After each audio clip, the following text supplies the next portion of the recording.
बहुत बहुत स्वागत है आप सभी का आपके अपने YouTube channel Shukla study point में। मैं शिवम शुक्ला आप सभी दोस्तों का हार्दिक स्वागत करता हूं। आज के वीडियो के माध्यम से कार्यालयी हिंदी एवं कंप्यूटर के मॉडल पेपर के बारे में विस्तार से चर्चा की जाएगी, जिसमें मैं पेपर यानी मॉडल पेपर जो आपका आने वाला है उसी के हिसाब से प्रश्नों को सॉल्व करवाने का प्रयास, यानी आपको प्रश्नों के उत्तर को कैसे लिखना है, इस समस्त प्रकार की जो ट्रिक शैली होगी उन सभी को आपको बताने का प्रयास रहेगा, ताकि आप परीक्षा में अच्छे अंक प्राप्त कर सकें। इस दृष्टि से यह लेक्चर बहुत ही ज़्यादा महत्वपूर्ण होगा। एग्जाम पॉइंट ऑफ व्यू दृष्टि से जो है, यानी कि एग्जाम के दृष्टिकोण से ही प्रश्नों को समाहित करने का प्रयास, किस प्रकार से परीक्षा में प्रश्न जो है पूछे जाते हैं, उसी शैली का प्रयोग करते हुए प्रश्नों को समाहित किया गया है। तो बिल्कुल परेशान होने की आवश्यकता नहीं। इससे पहले एक लिखित मॉडल पेपर मेरा और अवेलेबल है, उसको देख लीजिएगा। और ये आज के वीडियो के माध्यम से हम लिखित टाइप के, यानी कि लगभग आज के वीडियो के माध्यम से 10 अति लघु उत्तरीय प्रश्न, 10 लघु उत्तरीय मतलब कि 8 लघु उत्तरीय प्रश्न और लगभग 5 जो है दीर्घ उत्तरीय प्रश्नों का आप सामना करेंगे, जिनमें से जो है लगभग मैं जो हो सकेगा सारे के सारे उत्तर करवाने का प्रयास करूंगा। लेकिन लास्ट में अगर जो है थोड़ा सा ऊपर होता तो फिर देखेंगे हम, जिस हिसाब से टाइम बचता है उस हिसाब से करने का प्रयास करेंगे। हालांकि 10 जो है अति लघु उत्तरीय के तो बताना ही है एकदम से शुरुआत के, बाकी 8 लघु उत्तरीय के भी हो जाएगा। और दीर्घ उत्तरीय में चूंकि बड़े लेवल का प्रश्न होता तो इसीलिए उसके लिए मैं सेपरेट वीडियो बनाऊंगा ऑलरेडी, तो उसके लिए आप चैनल को सब्सक्राइब कर लीजिए पहले से, और वीडियो को लाइक कर दीजिए और बेल आइकन प्रेस कर दीजिएगा, ताकि आपको टाइम टू टाइम नोटिफिकेशन मिलता रहे जब भी वीडियो अपलोड हो। ओके, चले तो सभी लोग, जितने भी लोग जुड़ चुके हैं, वीडियो को शेयर करें, सभी दोस्तों को लाइक करने के लिए बोल दीजिए। चले आगे बढ़ा जाए फिर। चले तो सॉल्व मॉडल पेपर होगा 2022 की परीक्षा की दृष्टि से। आने वाली परीक्षा 23-24 इन सभी के लिए भी बहुत ज़्यादा महत्वपूर्ण होने वाला है। बीए सेकंड सेमेस्टर कार्यालयी हिंदी एवं कंप्यूटर के बारे में चर्चा करेंगे। ऑब्जेक्टिव और सब्जेक्टिव दोनों के लिए महत्वपूर्ण होगा प्रश्न। ये मॉडल पेपर तो सब्जेक्टिव का है, लेकिन ऑब्जेक्टिव वाले इससे ऐसे लाभान्वित होंगे, क्योंकि इस वीडियो में आप देखेंगे सब्जेक्टिव प्रश्नों के उत्तर को जब मैं बताऊंगा तो वहाँ से बहुत सारे प्रश्न ऑब्जेक्टिव टाइप के बनेंगे। तो इस दृष्टि से आप भी देखिएगा, क्योंकि सिलेबस आपका भी वही है और इनका भी वही है, मतलब सिलेबस सेम है, बस पैटर्न थोड़ा सा अलग है। तो इसको लेकर के आप भ्रम में ना हो। ये जितने भी, चाहे लिखित हो चाहे ऑब्जेक्टिव हो, चाहे लिखित वाले छात्र छात्रा हो चाहे ऑब्जेक्टिव वाले, मेरी राय अगर मानेंगे तो दोनों वीडियोस को देखिएगा। चाहे लिखित वाले हो तो ऑब्जेक्टिव के देखिएगा, ऑब्जेक्टिव वाले तो लिखित की भी देख लीजिएगा। इसमें आपका कोई घाटा नहीं होगा, फायदा ही होगा, अच्छे अंक ही आएंगे, ये बात ध्यान रखिएगा। जानकारी मिलेगी बहुत ज़्यादा आपको। ओके, तो एक बार आप जरूर देख लीजिएगा। चले देखते हैं किस प्रकार से प्रश्न आपकी परीक्षा में आने वाले हैं। चले देखिए, बीए प्रथम वर्ष का सेकंड सेमेस्टर की मैं बात कर रहा हूँ, हिंदी साहित्य। उसमें हमको पढ़ना क्या है, कार्यालयी हिंदी एवं कंप्यूटर। फर्स्ट सेमेस्टर में हमने क्या पढ़ा था, हिंदी काव्य पढ़ा था ना, हिंदी काव्य हमने उसमें पढ़ा था। ठीक, इसमें हम क्या पढ़ेंगे, कार्यालयी हिंदी और कंप्यूटर के बारे में पढ़ेंगे। देखिए, सबसे पहले आप जब पेपर देने जाओगे तो वहाँ पर आपको 3 खंडों में पेपर बटा हुआ होता है। खंड आ, बा और सा। आ से प्रश्न जो होते हैं वो अति लघु उत्तरीय टाइप के पूछे जाते हैं, यानी जिनके आपको सभी प्रश्नों के उत्तर करने होते हैं। छोटे टाइप के प्रश्न होते हैं जिनको आपको 50 शब्दों में उत्तर उनके लिखने होते हैं। 2 नंबर का एक प्रश्न होता है। इस प्रकार से कैटेगराइज किया जाता है। तो इस प्रकार से आप यहाँ पर चीज़ें समझ पा रहे होंगे कि किस प्रकार से मैंने आपको बताया। तो 2 नंबर का प्रश्न या फिर लगभग 50 शब्दों में लिखने वाला जो प्रश्न होता है, इसी को अति लघु उत्तरीय टाइप का प्रश्न कहते हैं। खंड आ से ऐसे प्रश्न खास करके पूछे जाते हैं। अलग अलग यूनिवर्सिटीज़ में अलग अलग फंडा हो सकता है इसको पूछने का। हो सकता है खंड बा में शामिल कर दें या खंड सा में शामिल कर दें, या किसी किसी यूनिवर्सिटी में मैंने देखा है कि केवल लघु उत्तरीय और दीर्घ उत्तरीय प्रश्नों को ही करने मतलब कि बोला जाता है। किसी किसी यूनिवर्सिटी में केवल 10 प्रश्न दिए जाते हैं, उनमें से केवल 4 प्रश्न दीर्घ उत्तरीय टाइप में कर दो, बस हो गया पेपर। तो इस प्रकार से, लेकिन मैं इस दृष्टि से इसको पढ़ा रहा हूँ ताकि किसी भी विश्वविद्यालय में हो, चाहे लघु उत्तरीय प्रश्न पूछा जाए, चाहे दीर्घ उत्तरीय प्रश्न पूछा जाए और चाहे अति लघु उत्तरीय प्रश्न पूछा जाए, तो मैं तीनों की दृष्टि से पढ़ा रहा हूँ ताकि आपको तीनों प्रश्नों का मतलब प्रश्नों को कैसे करना है इसके बारे में कुछ आइडिया लग जाए। ओके, चले पहला प्रश्न आपके समक्ष आ चुका है कि इंटरनेट क्या है। मोस्ट इंपोर्टेंट प्रश्न है एग्जाम पॉइंट ऑफ व्यू से। इंटरनेट क्या है, फटाफट से बताने का प्रयास करेंगे, सभी लोग बताएंगे इंटरनेट क्या है भाई। इंटरनेट के बारे में बताने का प्रयास करेंगे, इंटरनेट क्या है। चलिए सॉरी, इंटरनेट सभी को पता होता है, नेटवर्कों का एक संजाल होता है। इंटरनेट क्या होता है, आजकल शॉर्ट फॉर्म में इंटरनेट को नेट लोग बोलते हैं कि तो नेटा खत्म होगा, वो नेटा है तो रे माँ। कई नेट, कितना नेट बचा है, कई एमबी बचा है। तो एमबी आप देखते होंगे कि जैसे कि एक होता है आपका एमबी होता है, एक बी होता है, एक बाइट होता है, एक मेगा बाइट होता है यानी कि एमबी, एक गीगा बाइट होता है यानी कि जीबी। ये सब आप लोग जानते होंगे। तो ये इन सभी से भी प्रश्न आते हैं एग्जाम्स में। ठीक है, बिट और बाइट में अंतर ही पूछा जाता है आपसे। ठीक है, एक बिट भी होता है, एक बाइट होता है। जो चर्चा करेंगे। एक केबी होता है आपके, ओके, एक केबी भी होता है। तो चलिए हम चर्चा करते हैं। हालांकि इंटरनेट पूछा गया तो आप लिखेंगे कि नेटवर्क, यानी कि नेटवर्क को क्या कहते हैं, नेटवर्क को संजाल कहते हैं। नेटवर्क माने क्या होता है, संजाल, यानी कि जाल फैलाना एक प्रकार से। तो नेटवर्क का अर्थ एक ही प्रकार की दो या दो से अधिक वस्तुओं का परस्पर संपर्क में लाना होता है।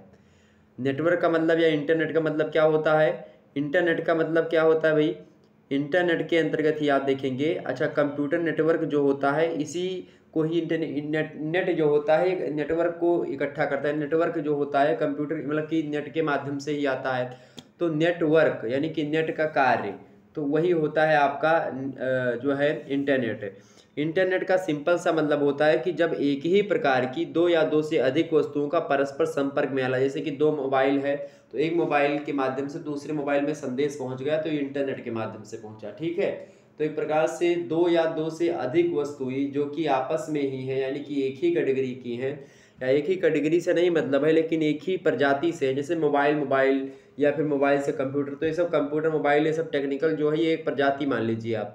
तो मेरे कहने का मतलब ये है कि जब दो या दो से अधिक कंप्यूटर जो है या फिर उनमें वस्तुओं का या संदेशों का आदान प्रदान होता है तो किसके माध्यम से होता है, इंटरनेट के माध्यम से होता है, ठीक। क्या लिखेंगे कि नेटवर्क यानी कि संजाल का अर्थ है कि एक ही प्रकार की दो या दो से अधिक वस्तुओं का परस्पर संपर्क में आना, ये लिखेंगे। उसके बाद में आप आगे लिखेंगे कि जब दो या दो से अधिक कंप्यूटर इसलिए जुड़ते हैं कि वे आपस में सूचनाओं का क्या कर सकें, सूचनाओं का आदान प्रदान कर सकें। एक मोबाइल फ़ोन से दूसरे मोबाइल फ़ोन में, दूसरे से इस फ़ोन में, या एक कंप्यूटर दूसरे कंप्यूटर में एक डाटा भेज सके, एक सूचना भेज सके या फिर कई सूचनाएं भेज सकें। तो इसलिए वो आपस में जुड़ते हैं और इस जुड़ने की जो प्रक्रिया होती है उसे ही हम कंप्यूटर नेटवर्क कहते हैं। कंप्यूटर को जोड़िए तो कंप्यूटर नेटवर्क, मोबाइल को जोड़ रही है आदान प्रदान और तो मोबाइल नेटवर्क होगा। जैसे कि आप किसी जो है अपने मित्र के पास SMS करते हैं तो वो जाता किसके माध्यम से, नेट के माध्यम से ही तो जाता है, इंटरनेट के माध्यम से, तो वही होता है इंटरनेट, ठीक है। आगे और आप लिख सकते हो कि इंटरनेट के अंतर्गत दुनिया भर के कंप्यूटरों को पहले टेलीफोन तार के माध्यम से जोड़ा जाता था, परंतु अब आप देखेंगे बिना तार के ही जोड़ा जा रहा है। यहाँ आप कहीं लंदन में बैठे हैं और इंडिया में फ़ोन लगा रहे हैं तो भी आ जा रहा है। आप सोचो कि किसी दूर दराज एरिया में कोई व्यक्ति है और वहाँ पर आपको कॉलिंग करनी है या फिर वीडियो कॉल हुआ, या फिर वीडियो कॉल नहीं आप जो है वॉइस कॉल हुआ, या कई प्रकार की ग्रुप चैटिंग, ग्रुप कॉल हुआ, कि कोई भी चीज़ आप करने में सक्षम है इंटरनेट के माध्यम से। इंटरनेट पर पूरी दुनिया आज टिकी हुई। अगर इंटरनेट मान लेते हैं अभी ख़त्म हो जाए, इंटरनेट एक बैग जो है समाप्त हो जाए, तो आप देखोगे दुनिया में इतनी खलबली मच जाएगी जितनी कभी नहीं मची होगी। तो इंटरनेट एक प्रकार से मनुष्य के जीवन का एक बहुत बड़ा भाग बन चुका है। इंटरनेट के माध्यम से आप देखते हैं सरकारी कार्यालयों में भी बहुत सारे कार्य होने लगे हैं।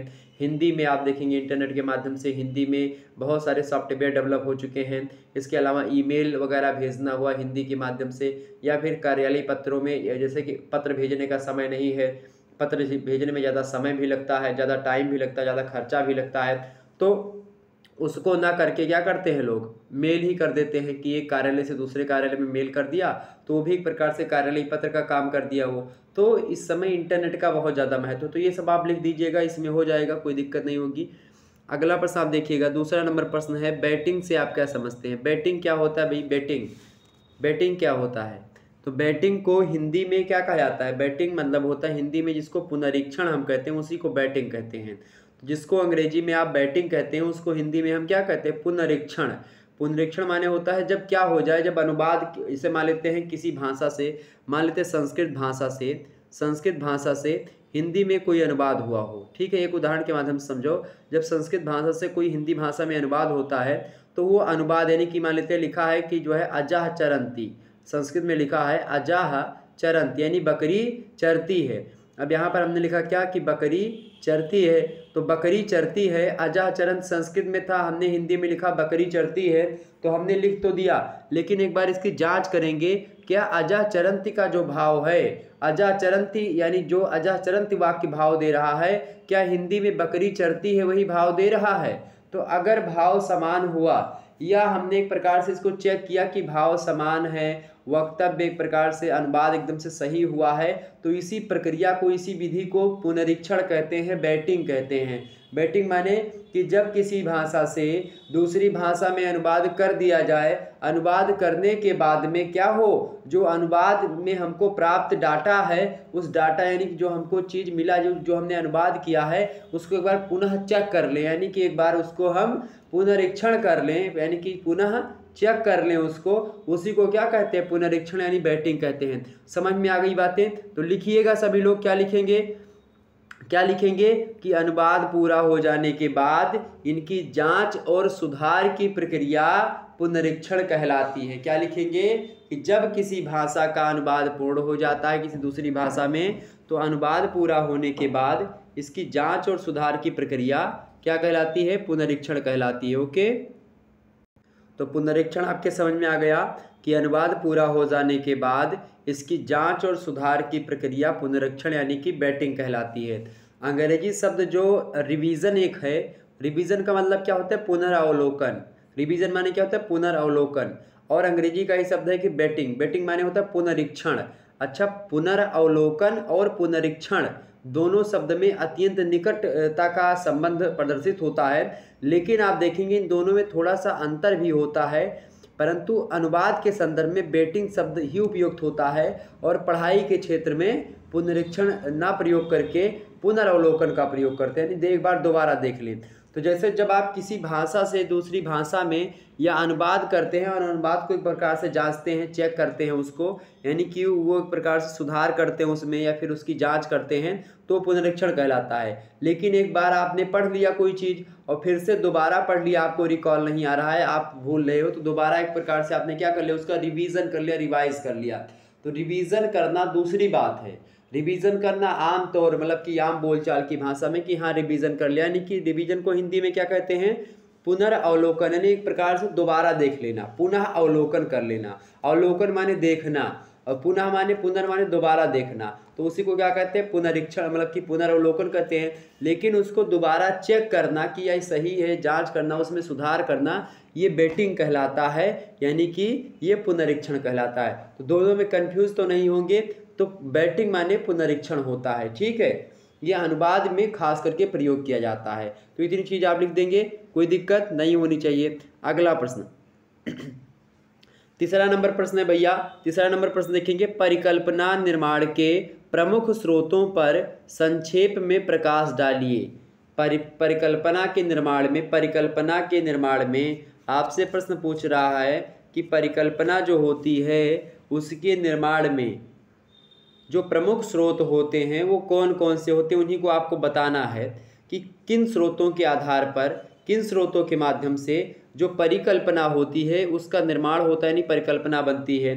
तो परिकल्पना की बात की जाए तो इसका निर्माण कई स्रोतों से होता है। जैसे कि पहले स्रोत है परिकल्पना निर्माण का, पहला स्रोत है व्यक्तिगत अनुभव, यानी कोई भी परिकल्पना होगी, कोई भी कल्पना व्यक्ति करेगा तो सबसे पहले उस व्यक्ति जो कल्पना कर रहा है उसका व्यक्तिगत अनुभव होगा, वो अपने अनुभव के हिसाब से परिकल्पना करेगा। किसी भी मुद्दे पर परिकल्पना करना हुआ तो वो अपने अनुभव के हिसाब से करेगा, यानी कि व्यक्तिगत अनुभव जो होता है ये महत्वपूर्ण स्रोत का काम करता है परिकल्पना के निर्माण में, परिकल्पना बनाने में।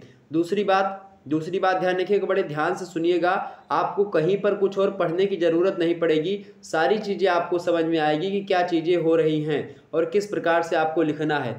दूसरा, पहले किए शोध का परिणाम, यानी कोई व्यक्ति या फिर किसी व्यक्ति ने या फिर उसी व्यक्ति ने जो कि परिकल्पना कर रहा है उससे पहले किसी ने कोई शोध किया हो जिस टॉपिक पर वो परिकल्पना कर रहा है, तो उस शोध का भी सहारा लेते हैं। तो पहले शोध का जो परिणाम निकलता है वो परिणाम भी परिकल्पना के निर्माण में एक स्रोत का काम करता है। तो ये दूसरा स्रोत हो गया। तीसरा स्रोत क्या होता है भैया?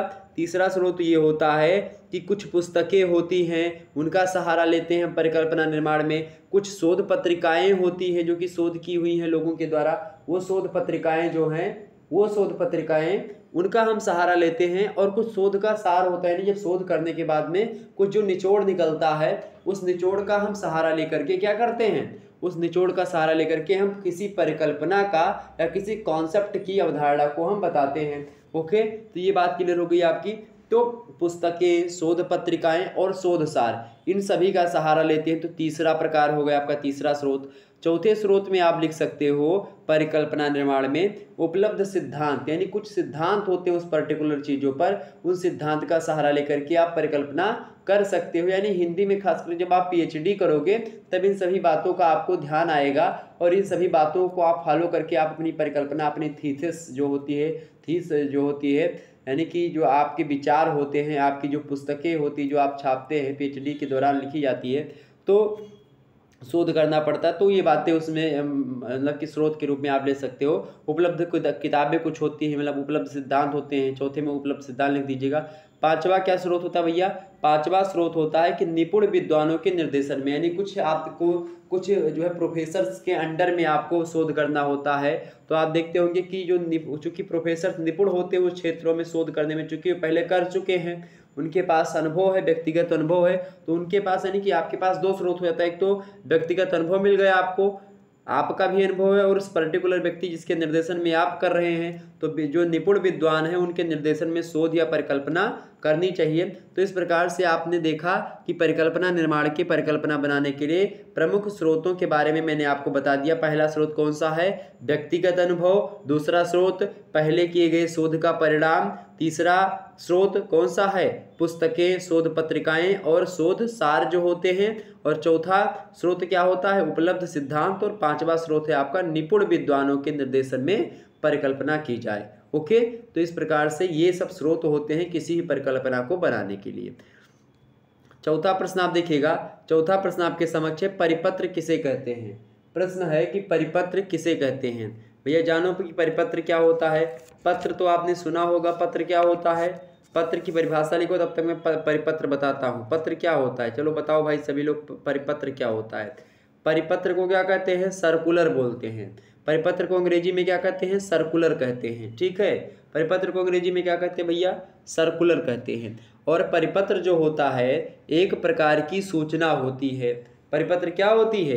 एक प्रकार की सूचना होती है। कैसी सूचना होती है? एक ऐसी सूचना होती है परिपत्र जो कि कोई विभाग जो होता है, कोई विभाग अपने अधीनस्थ विभाग को, यानी कोई विभाग है और उसके अधीनस्थ कोई दूसरा एक प्रकार से कर्मचारी है या उसके अधीनस्थ कोई अधिकारी है, मतलब अधिकारी नहीं कर्मचारी ही होगा, चूंकि अधिकारी होगा तो अधिकारी ही जो है देगा।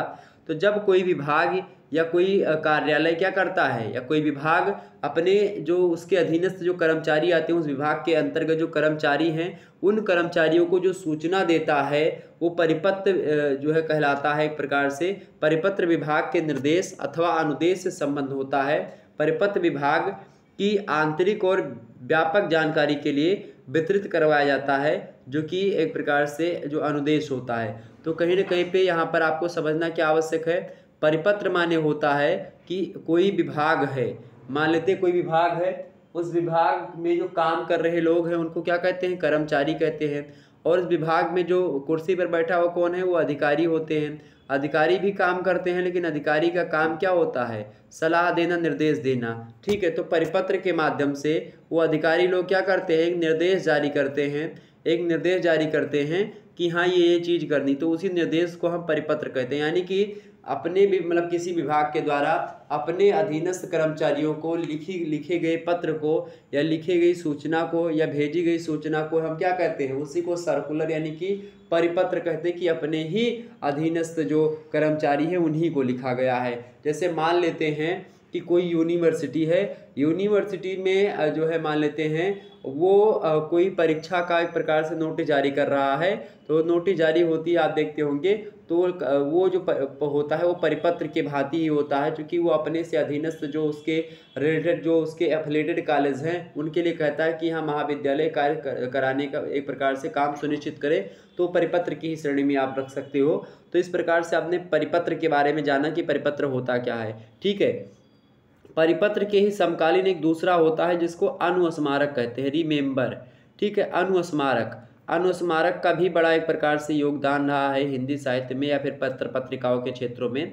तो अनुस्मारक मतलब होता है कि जब याद दिलवाने वाला जो पत्र होता है, रिमेंबर, रिमेंबर माने दोबारा से याद करवाना किसी को। ठीक है, तो जब क्या हो कि किसी आवश्यक सरकारी पत्र के ना प्राप्त होने की स्थिति में अथवा प्राप्त होने में विलंब होने पर संबंधित जो विभाग होता है जिसके द्वारा पत्र आना था, तो उस पत्र को जो अस्मरण पत्र लिखा जाता है कि भैया आपको पत्र भेजना था या हमारे पास जो आपने पत्र लिखा है वो अभी तक नहीं आया, इस डेट को आ जाना चाहिए था, तो इसको लेकर के जो विभाग होता है उस विभाग को जो स्मरण पत्र यानी याद दिलवाने वाला पत्र लिखा जाता है उसी पत्र को अनुस्मारक पत्र कहते हैं। अनुस्मारक तार, टेलीफोन और दूरगामी पत्र द्वारा भी भेजा जा सकता है, चाहे फ़ोन के माध्यम से हुआ, चाहे तार के माध्यम से हुआ, चाहे एक प्रकार से अनुस्मारक के बारे में मतलब अनुस्मारक के रूप में लिखा गया पत्र हुआ या ईमेल अनुस्मारक के रूप में लिख दिया गया। तो इस प्रकार से अनुस्मारक का मतलब होता है, समझिएगा अनुस्मारक में क्या होता है, बहुत सिंपल सी चीज़ है, आपको भटकने की आवश्यकता नहीं है, सारी चीज़ें आप जान जाएंगे तो एग्जाम में कुछ बचेगा ही नहीं। अपनी भाषा में समझो, अनुस्मारक बने हैं कि कोनो आपके बड़ा व्यक्ति है, मान लेते कि आपके भैया हैं, आपने अपने भैया से कहा था कि भैया फ़ोन में जो है 269 रुपये का रिचार्ज करवा देना हमारे में, तो उन्होंने कहा था कि ठीक है करवा देंगे, तो कहा था शाम तक 5 बजे तक मैं करवा दूंगा रिचार्ज, ठीक है। अब आपने शाम 5 बजे तक इंतजार किया, आपके फ़ोन में डाटा नहीं आया, आपको किसी से वीडियो कॉलिंग बात करनी थी, अब आपके फ़ोन में डाटा नहीं आया तो कैसे करेंगे बात, तो फिर से एक प्रकार से आप 5 बजे देखे 6 हो गई, 7 हो गई, 8 हो गई, 9 हो गई, तो आपने देखा चलो एक दिन बीत जाने दो, फिर कल सुबह आपने कहा फिर से भैया के पास फ़ोन किया या फिर से SMS किया कि भैया आपने वो नहीं डलवाया था तो कृपया डलवा दीजिए पैसा। तो ये जो दोबारा आपने उनको याद दिलवाने के लिए कि, तो उन्होंने कहा अच्छा भूल गए थे, तो ये जो शायद आप भूल गए हैं कि आपने अभी तक मेरे फ़ोन में बैलेंस नहीं डलवाया है, तो कृपया करके आप बैलेंस डलवाने का कष्ट करें, आज्ञा से आप नीचे वगैरह जो अपना लिखेंगे वो सारी चीज़ें जो होंगी, यही होता है अनुस्मारक, यानी कि दोबारा से याद दिलवाओ कि हाँ ये काम आपका विलंब क्यों हो रहा है, आपने अभी तक ये काम नहीं किया है, ताकि वो संबंधित जो विभाग है, संबंधित जिसको भेजना है, जिसने आपके पास पत्र भेजा था उसके पास पत्र भेजा था कि हमारे पास पत्र अभी तक नहीं आया, ये काम अभी तक संपन्न नहीं हुआ, तो इसी को अनुस्मारक कहते हैं, सिंपल सी परिभाषा। ओके, आगे देखेंगे। अगला प्रश्न है 5वां नंबर प्रश्न है, पल्लवन के अर्थ पर संक्षेप में प्रकाश डालिए। मोस्ट इंपॉर्टेंट प्रश्न है पल्लवन। पल्लवन तो सभी लोग जानते होंगे, खास करके मैंने पहली वीडियो में विस्तार से आपको समझाया था। पल्लवन का मतलब होता है, सिंपल सी चीज़ है, पल्लवन शब्द का मतलब होता है पल्लव। पल्लवन शब्द जो बना किससे बना भैया, अर्थ पूछा गया ना, तो पल्लवन शब्द किससे बना है, पल्लव से बना है। उसमें जो है या एक प्रकार से ना प्रत्यय जो है एक प्रकार से लग करके ये पल्लवन हो गया, तो पल्लव शब्द से बना है। पल्लव का मतलब क्या होता है, पल्लव गांव वगैरह में आप देखते हैं कलशा में पल्लव रखा जाता है, तो पल्लव माने एक प्रकार से पत्ता ले लीजिए, यानी कि 4-5 पत्तों के समूह को हम पल्लव कहते हैं।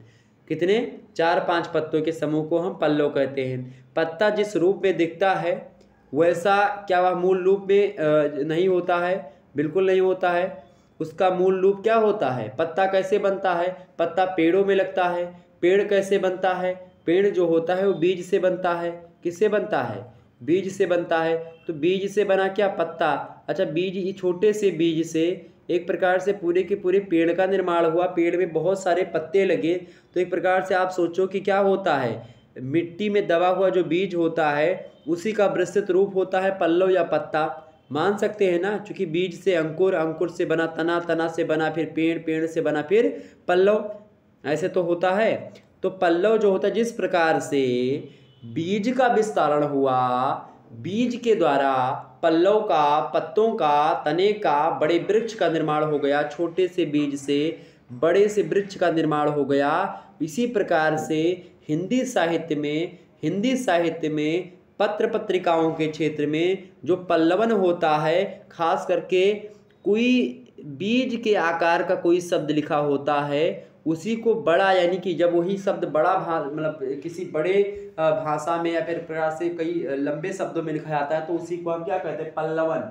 पल्लवन माने विस्तारण, और पल्लवन को भाव विस्तरण, यानी कि जो है जो भाव होता है उसी को विस्तार है, विचार विस्तारण, भाव विस्तारण, इसी पल्लवन को ही कहते हैं। तो पल्लवन का मतलब यह होता है कोई सूक्ष्म विषय वस्तु को बड़ी विषय वस्तु में लिखने की कला पल्लवन कहलाती है। ठीक है, कोई टिप मतलब कि एक प्रकार से मान लेते कोई सूक्ति है, कोई मुहावरा है, कोई कहावत है, तो उन मुहावरे, उन सूक्ति, उन श्लोक, उन कहावतों को विस्तारवादी शैली का प्रयोग करते हुए विस्तार से लिखने की जो कला होती है वो पल्लवन कहलाती है। यानी कोई छोटी सी विषय वस्तु है, कोई छोटी सी लाइन, 2 लाइन में कोई चीज़ लिखी है, उसको आपको 20 लाइन में लिखना ही पल्लवन कहलाता है।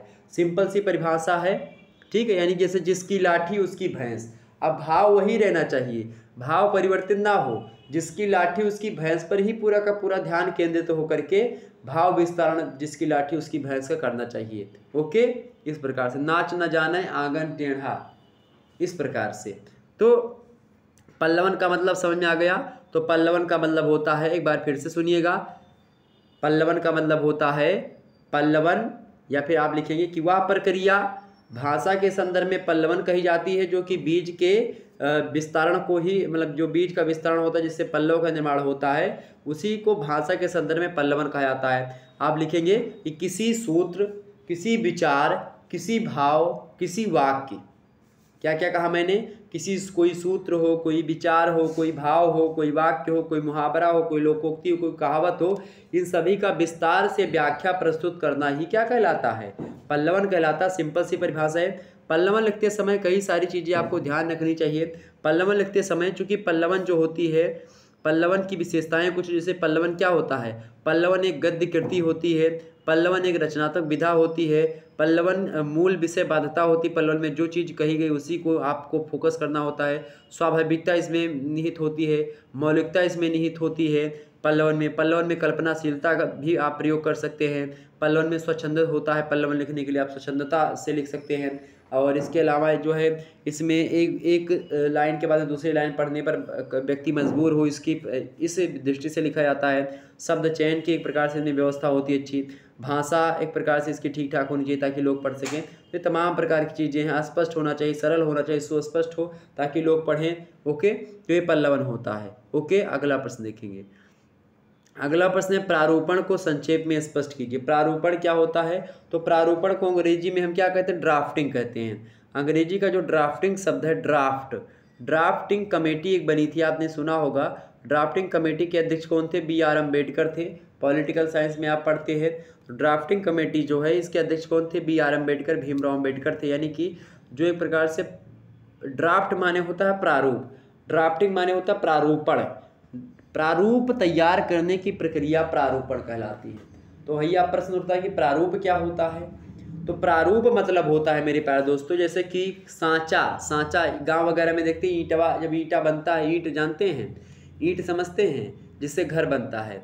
तो ईंट जब बनता है तो ईंट का पहले एक सांचा बनता है। या फिर आप कोई पहले बचपन में आप कला जब बनाते रहे होंगे, जैसे हमारे तो एक लड़का बनाना है आपको, तो लड़का आप बना रहे हो, पहले पेंसिल से उसको सेट करते थे, पेंसिल से सेट करते थे उसको, ठीक है, सेट करते थे कि नहीं सेट करते थे? पेंसिल से आप पहले उसको सेट करते थे, उसके बाद में फिर उस पर कलर वलर चढ़ाते थे। आम वगैरह बनाना हो तो पहले ऐसे तो करते थे। तो इस प्रकार से ये चीज़ें हो गई। ऐसे तो करते थे, पहले पेंसिल से उसको बनाते थे, यानी कि उसका सांचा पहले बनाते थे, सांचे के बाद में फिर से पेंसिल पर उस पर डैश डैश पहले करते थे, उसके बाद में फिर उस पर पूरा चढ़ाते थे, फिर उसके बीच में रंग कलर भरते थे।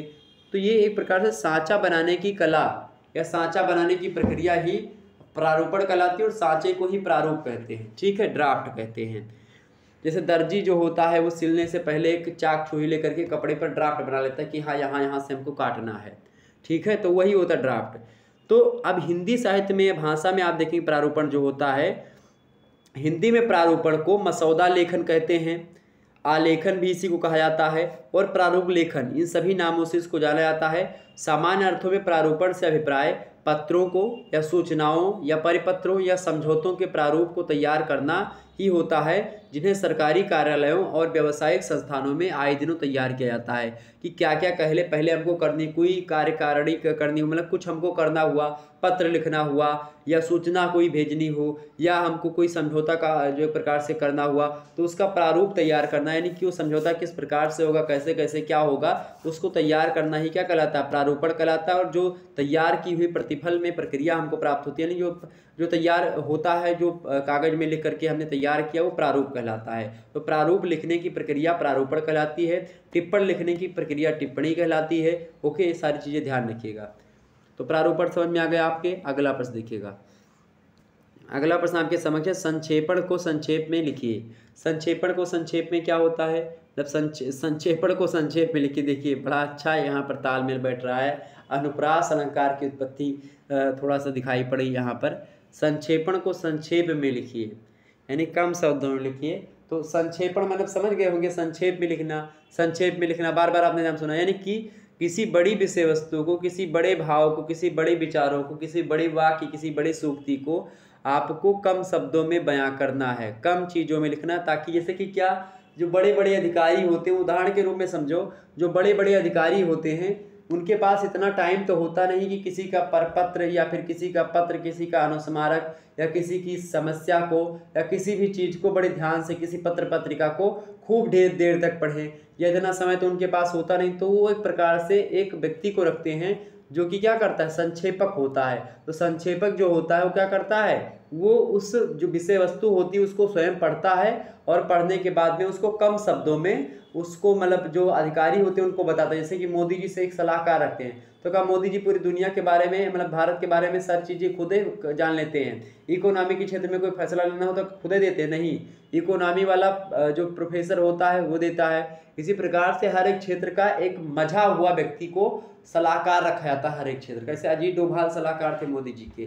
तो सलाहकार जो होते हैं वो क्या करते हैं, वो सलाह देते हैं कि इस प्रकार से करना चाहिए। तो संक्षेपक जो होता है वो संक्षेप लिख करके या संक्षेपण कर करके देता है कि हाँ इसको पढ़ो या फिर ये चीज़ें हैं। तो इस प्रकार से या लिख करके ज़्यादा चीज़ है उसको कम शब्दों में लिख करके पहुँचा दिया साहब के पास कि साहब यही चीज़ आई थी।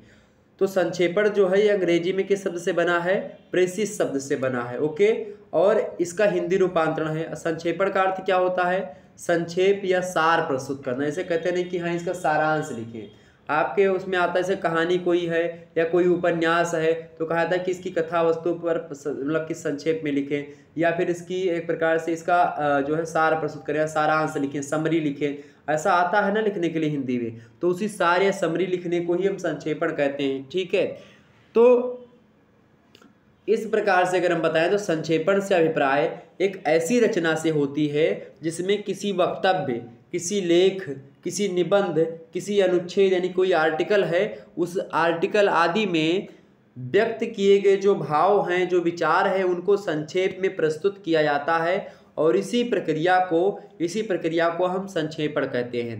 जैसे किसी संदर्भ या किसी विषय वस्तु का कम से कम शब्दों में तथ्यपूर्ण और सुस्पष्ट पुनर्लेखन संक्षेपण कहलाता है।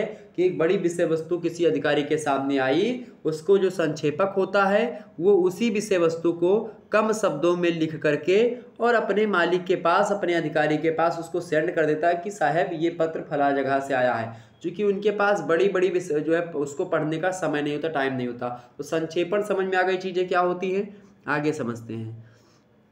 आपका अगला प्रश्न आपके समक्ष है, पावती। प्रश्न क्या है, पावती या पावती पत्र किसे कहते हैं, पावती या पावती पत्र किसे कहते हैं। मोस्ट इंपोर्टेंट प्रश्न है एग्जाम पॉइंट ऑफ व्यू से। पावती या पावती पत्र किसे कहते हैं, भाई फटाफट से बताने का प्रयास करेंगे। पावती या पावती पत्र किसे कहते हैं। तो पावती या पावती पत्र जो होता है किसी पत्र की प्राप्ति स्वीकार करने के लिए भेजा जाता है कि हाँ ये पत्र हमने भेजा था, इसको आप स्वीकार कर लो। पावती पत्र की संरचना सरकारी पत्र के ही एकदम से समान होती है। स्ट्रक्चर वगैरह सरकारी पत्र जो होता है, जो आधिकारिक पत्र होता है, ऑफिशियल लेटर होता है, उसी के जैसा होता है। और परिपत्र में यानी जो परिवर्ती पत्र होता है, पावती पत्र जो होता है, फिर पावती पत्र या फिर पावती जो होता है, इसमें विषय का उल्लेख प्राप्त पत्र के विषय में संबंधित होता है। संबोधन के पश्चात प्रारंभ इसका आपका और आपके कार्यालय, पत्र संख्या, दिनांक वगैरह इस प्रकार से लिखा जाता है। तो ये पावती पत्र, और पावती पत्र की पावती एतद द्वारा संप्रेषित होती है कि किसने भेजा है। और इस प्रकार से होता ये है कि पावती का आकार छोटा होता है, भाषा सरल होती है। पावती पत्र सिंपल सी परिभाषा है पावती की, कि पावती पत्र माने होता है किसी पत्र की प्राप्ति स्वीकार करने के लिए पावती पत्र भेजा जाता है, छोटा सा भेजा जाता है ताकि लोग, और सरल भाषा में भेजा जाता है ताकि लोग जो है उसको पढ़ें। कोई पत्र आपने भेजा, उसको किसी ने स्वीकार नहीं किया तो आपने फिर से दोबारा पत्र भेजा कि आप इसको स्वीकार करो, ये पावती पत्र है। तो इस प्रकार से होता है। तो पावती पत्र किसी पत्र की प्राप्ति स्वीकार करने के लिए भेजा जाता है कि आप जो है इस पत्र को स्वीकार कर लो, इस प्रकार से पावती पत्र होता है। ठीक, आगे देखते हैं। अगला प्रश्न आपके समक्ष आ चुका 9वां नंबर प्रश्न है, संविधान के किस अनुच्छेद में हिंदी भाषा का उल्लेख है? संविधान के किस अनुच्छेद में हिंदी भाषा का उल्लेख है भैया? तो संविधान, भारतीय संविधान की बात की जाए अगर, तो भारतीय संविधान के अनुच्छेद 343 से लेकर के अनुच्छेद 343 से लेकर के अनुच्छेद 351, अनुच्छेद 343 से लेकर के अनुच्छेद 351 तक का जो एक प्रकार से अनुच्छेद है, उस अनुच्छेद में आप देखेंगे तो हिंदी भाषा के बारे में भी जो है चर्चा की गई। हिंदी भाषा के उत्थान के लिए, हिंदी भाषा में न्यायालय में कोई विवाद होता है तो उसके लिए, या तमाम प्रकार की चीज़ों के लिए 343 से 351 तक हिंदी भाषा के बारे में बताया गया है।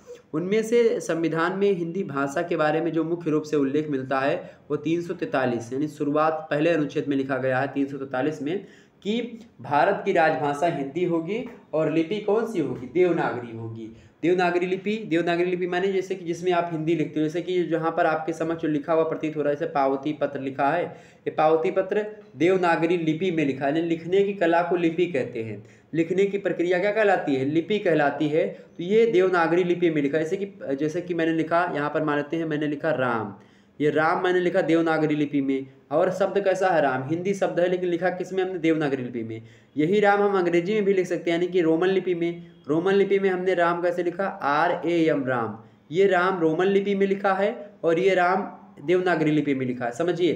तो देवनागरी लिपि में राम इस तरीके से लिखा जाता है, रा होता है ये, और यहाँ पर रा आर को कहते हैं, ठीक है। ए यहाँ पर यह डंडी के बारे में यहाँ पर ए होता है, यहाँ पर माँ के लिए यहाँ पर यम होता है। तो इस प्रकार से ये चीज़ हो गई।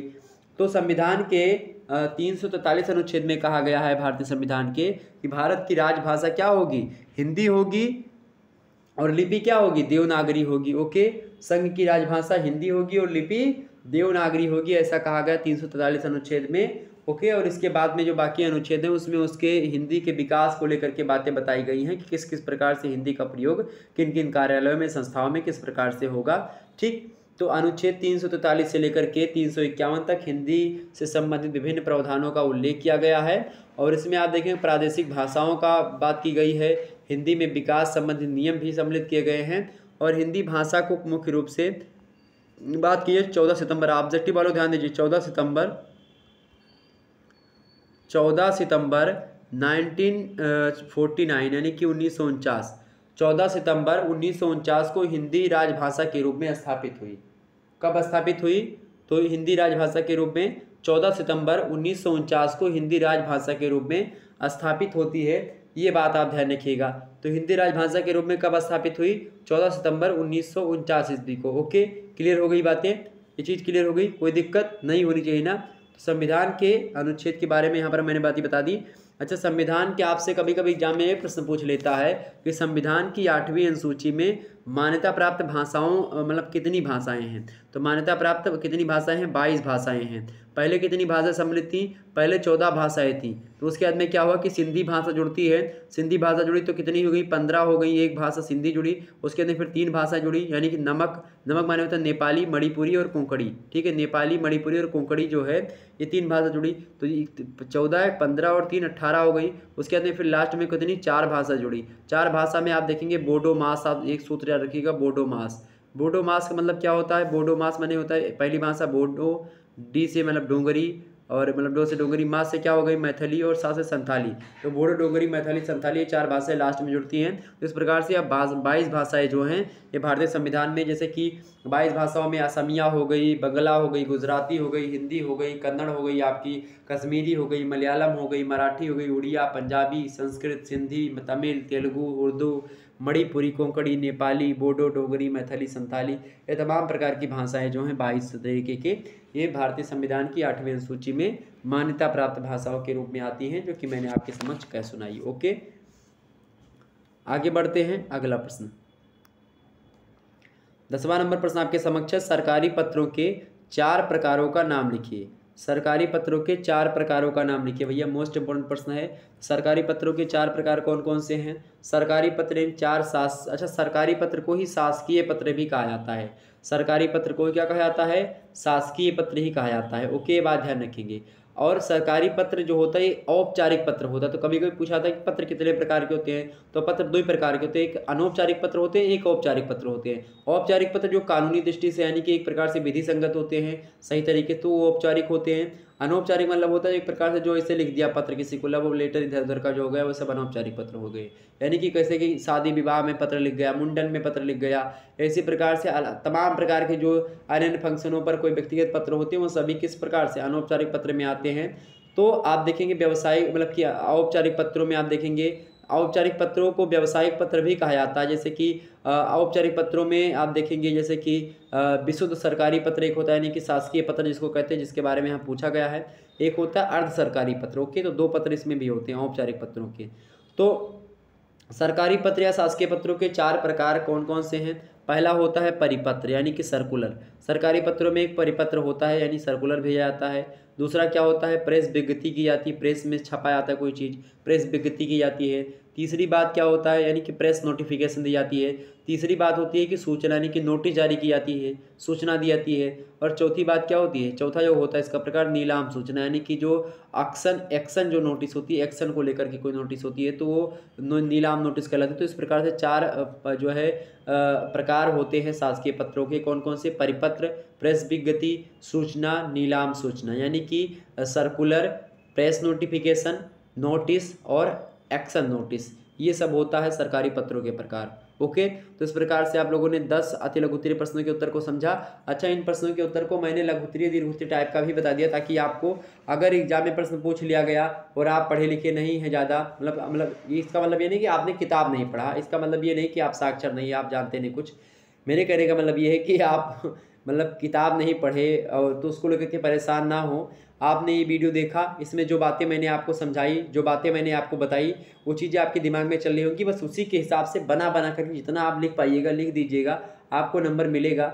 ये बात जो है एकदम से ध्यान रखिएगा। लेकिन अब इस लिए आप जो है एकदम से पढ़ना मत छोड़ दीजिएगा। ये उन छात्र छात्राओं के लिए जो नौकरी करते हैं बेचारे और पढ़ने का उनके पास समय नहीं मिलता है और किसी तरीके से अपना घर भी चला रहे हैं और पढ़ाई भी कर रहे हैं, उन छात्र छात्राओं के लिए। बाकी जो मटर गश्ती करने वाले छात्र छात्र हैं उनको पढ़ना ही परम आवश्यक है, वो पढ़ें खूब दबा करके। वैसे इसमें भी आप चाहे, वैसे मुझे बोलना उचित नहीं होता, लेकिन आप अगर किताब पढ़े हैं या नहीं पढ़े हैं कोई मैटर नहीं है। जो वीडियो में इतना डाटा मैं बता देता हूँ, इतना जानकारी दे देता हूँ ताकि आपका एक भी ना छूटे। आप फर्स्ट सेमेस्टर में देख ही लिए होंगे कि किस प्रकार से शुक्ला स्टडी पॉइंट के द्वारा बताए गए मॉडल पेपर से हूबहू सारे के सारे पेपर छप जाते हैं एग्जाम में यूनिवर्सिटीज़ में, ठीक है। और एक यूनिवर्सिटी की बात मैं नहीं कर रहा हूँ, लगभग सभी विश्वविद्यालयों में यही हाल है। जैसे कानपुर विश्वविद्यालय हुआ, चाहे आपका सिद्धार्थ विश्वविद्यालय हुआ, डॉक्टर राम मनोहर लोहिया हुआ, या एक प्रकार से वीर बहादुर सिंह पूर्वांचल विश्वविद्यालय, महात्मा गांधी काशी विद्यापीठ हुआ, इसी प्रकार से तमाम सारे ऐसे विश्वविद्यालय, लखनऊ विश्वविद्यालय, इलाहाबाद विश्वविद्यालय हो गया, यानी प्रयागराज विश्वविद्यालय हो गया, और तमाम प्रकार के ऐसे विश्वविद्यालय हो गए, बीएचयू हो गया, डीयू हो गया, तमाम प्रकार की यूनिवर्सिटीज़ में आप देखेंगे तो हमारे द्वारा बताए गए जो मॉडल पेपर है यहाँ से बहुत सारे प्रश्न छपते हैं, ये बात आप ध्यान रखिएगा। ओके, इसके अलावा भी और तमाम प्रकार के जो विश्वविद्यालय, जैसे कि आप देखेंगे CCSU Meerut university, Agra university जो है डॉक्टर भीमराव अम्बेडकर यूनिवर्सिटी, इन सभी के सिलेबस को मैं लगातार देखता रहता हूँ। उसके बाद में सारी चीज़ें आपको समझाने का प्रयास रहती है, ठीक है। राजस्थान की यूनिवर्सिटीज़ में, उत्तराखंड यूनिवर्सिटीज़ में आप देखेंगे तो यहीं से प्रश्न आते हैं जो मैं बताता हूँ, क्योंकि उन सभी में भी यही सिलेबस फॉलो होता है। और तो अब सेकंड जो मतलब शिक्षा नीति आई है, नई शिक्षा नीति, उसमें तो सारे के सारे मतलब कि जो एक प्रकार से आपका वो है, क्या बोलते हैं उसको, सिलेबस तो सेम हो गया है, तो अब तो कोई दिक्कत ही नहीं होती है। चलें, केवल 5 प्रश्नों के उत्तर देने हैं खंडवा से। आपको 200 शब्दों में एक प्रश्न का उत्तर लिखना होता है। आइए हम समझते हैं किस प्रकार से इन प्रश्नों के हम उत्तर देंगे। पहला प्रश्न आपके समक्ष आ चुका है, यानी कि दूसरा प्रश्न है पूरे के पूरे पेपर का, और पहला प्रश्न है आपका लघु उत्तरीय टाइप का। ओके, इसको 200 शब्दों में लिखना है। तो इसके बारे में आपसे प्रश्न पूछा गया है। प्रश्न क्या है, प्रश्न आपसे पूछ लिया गया है कि कार्यालयी हिंदी भाषा के क्षेत्र पर संक्षेप में प्रकाश डालिए।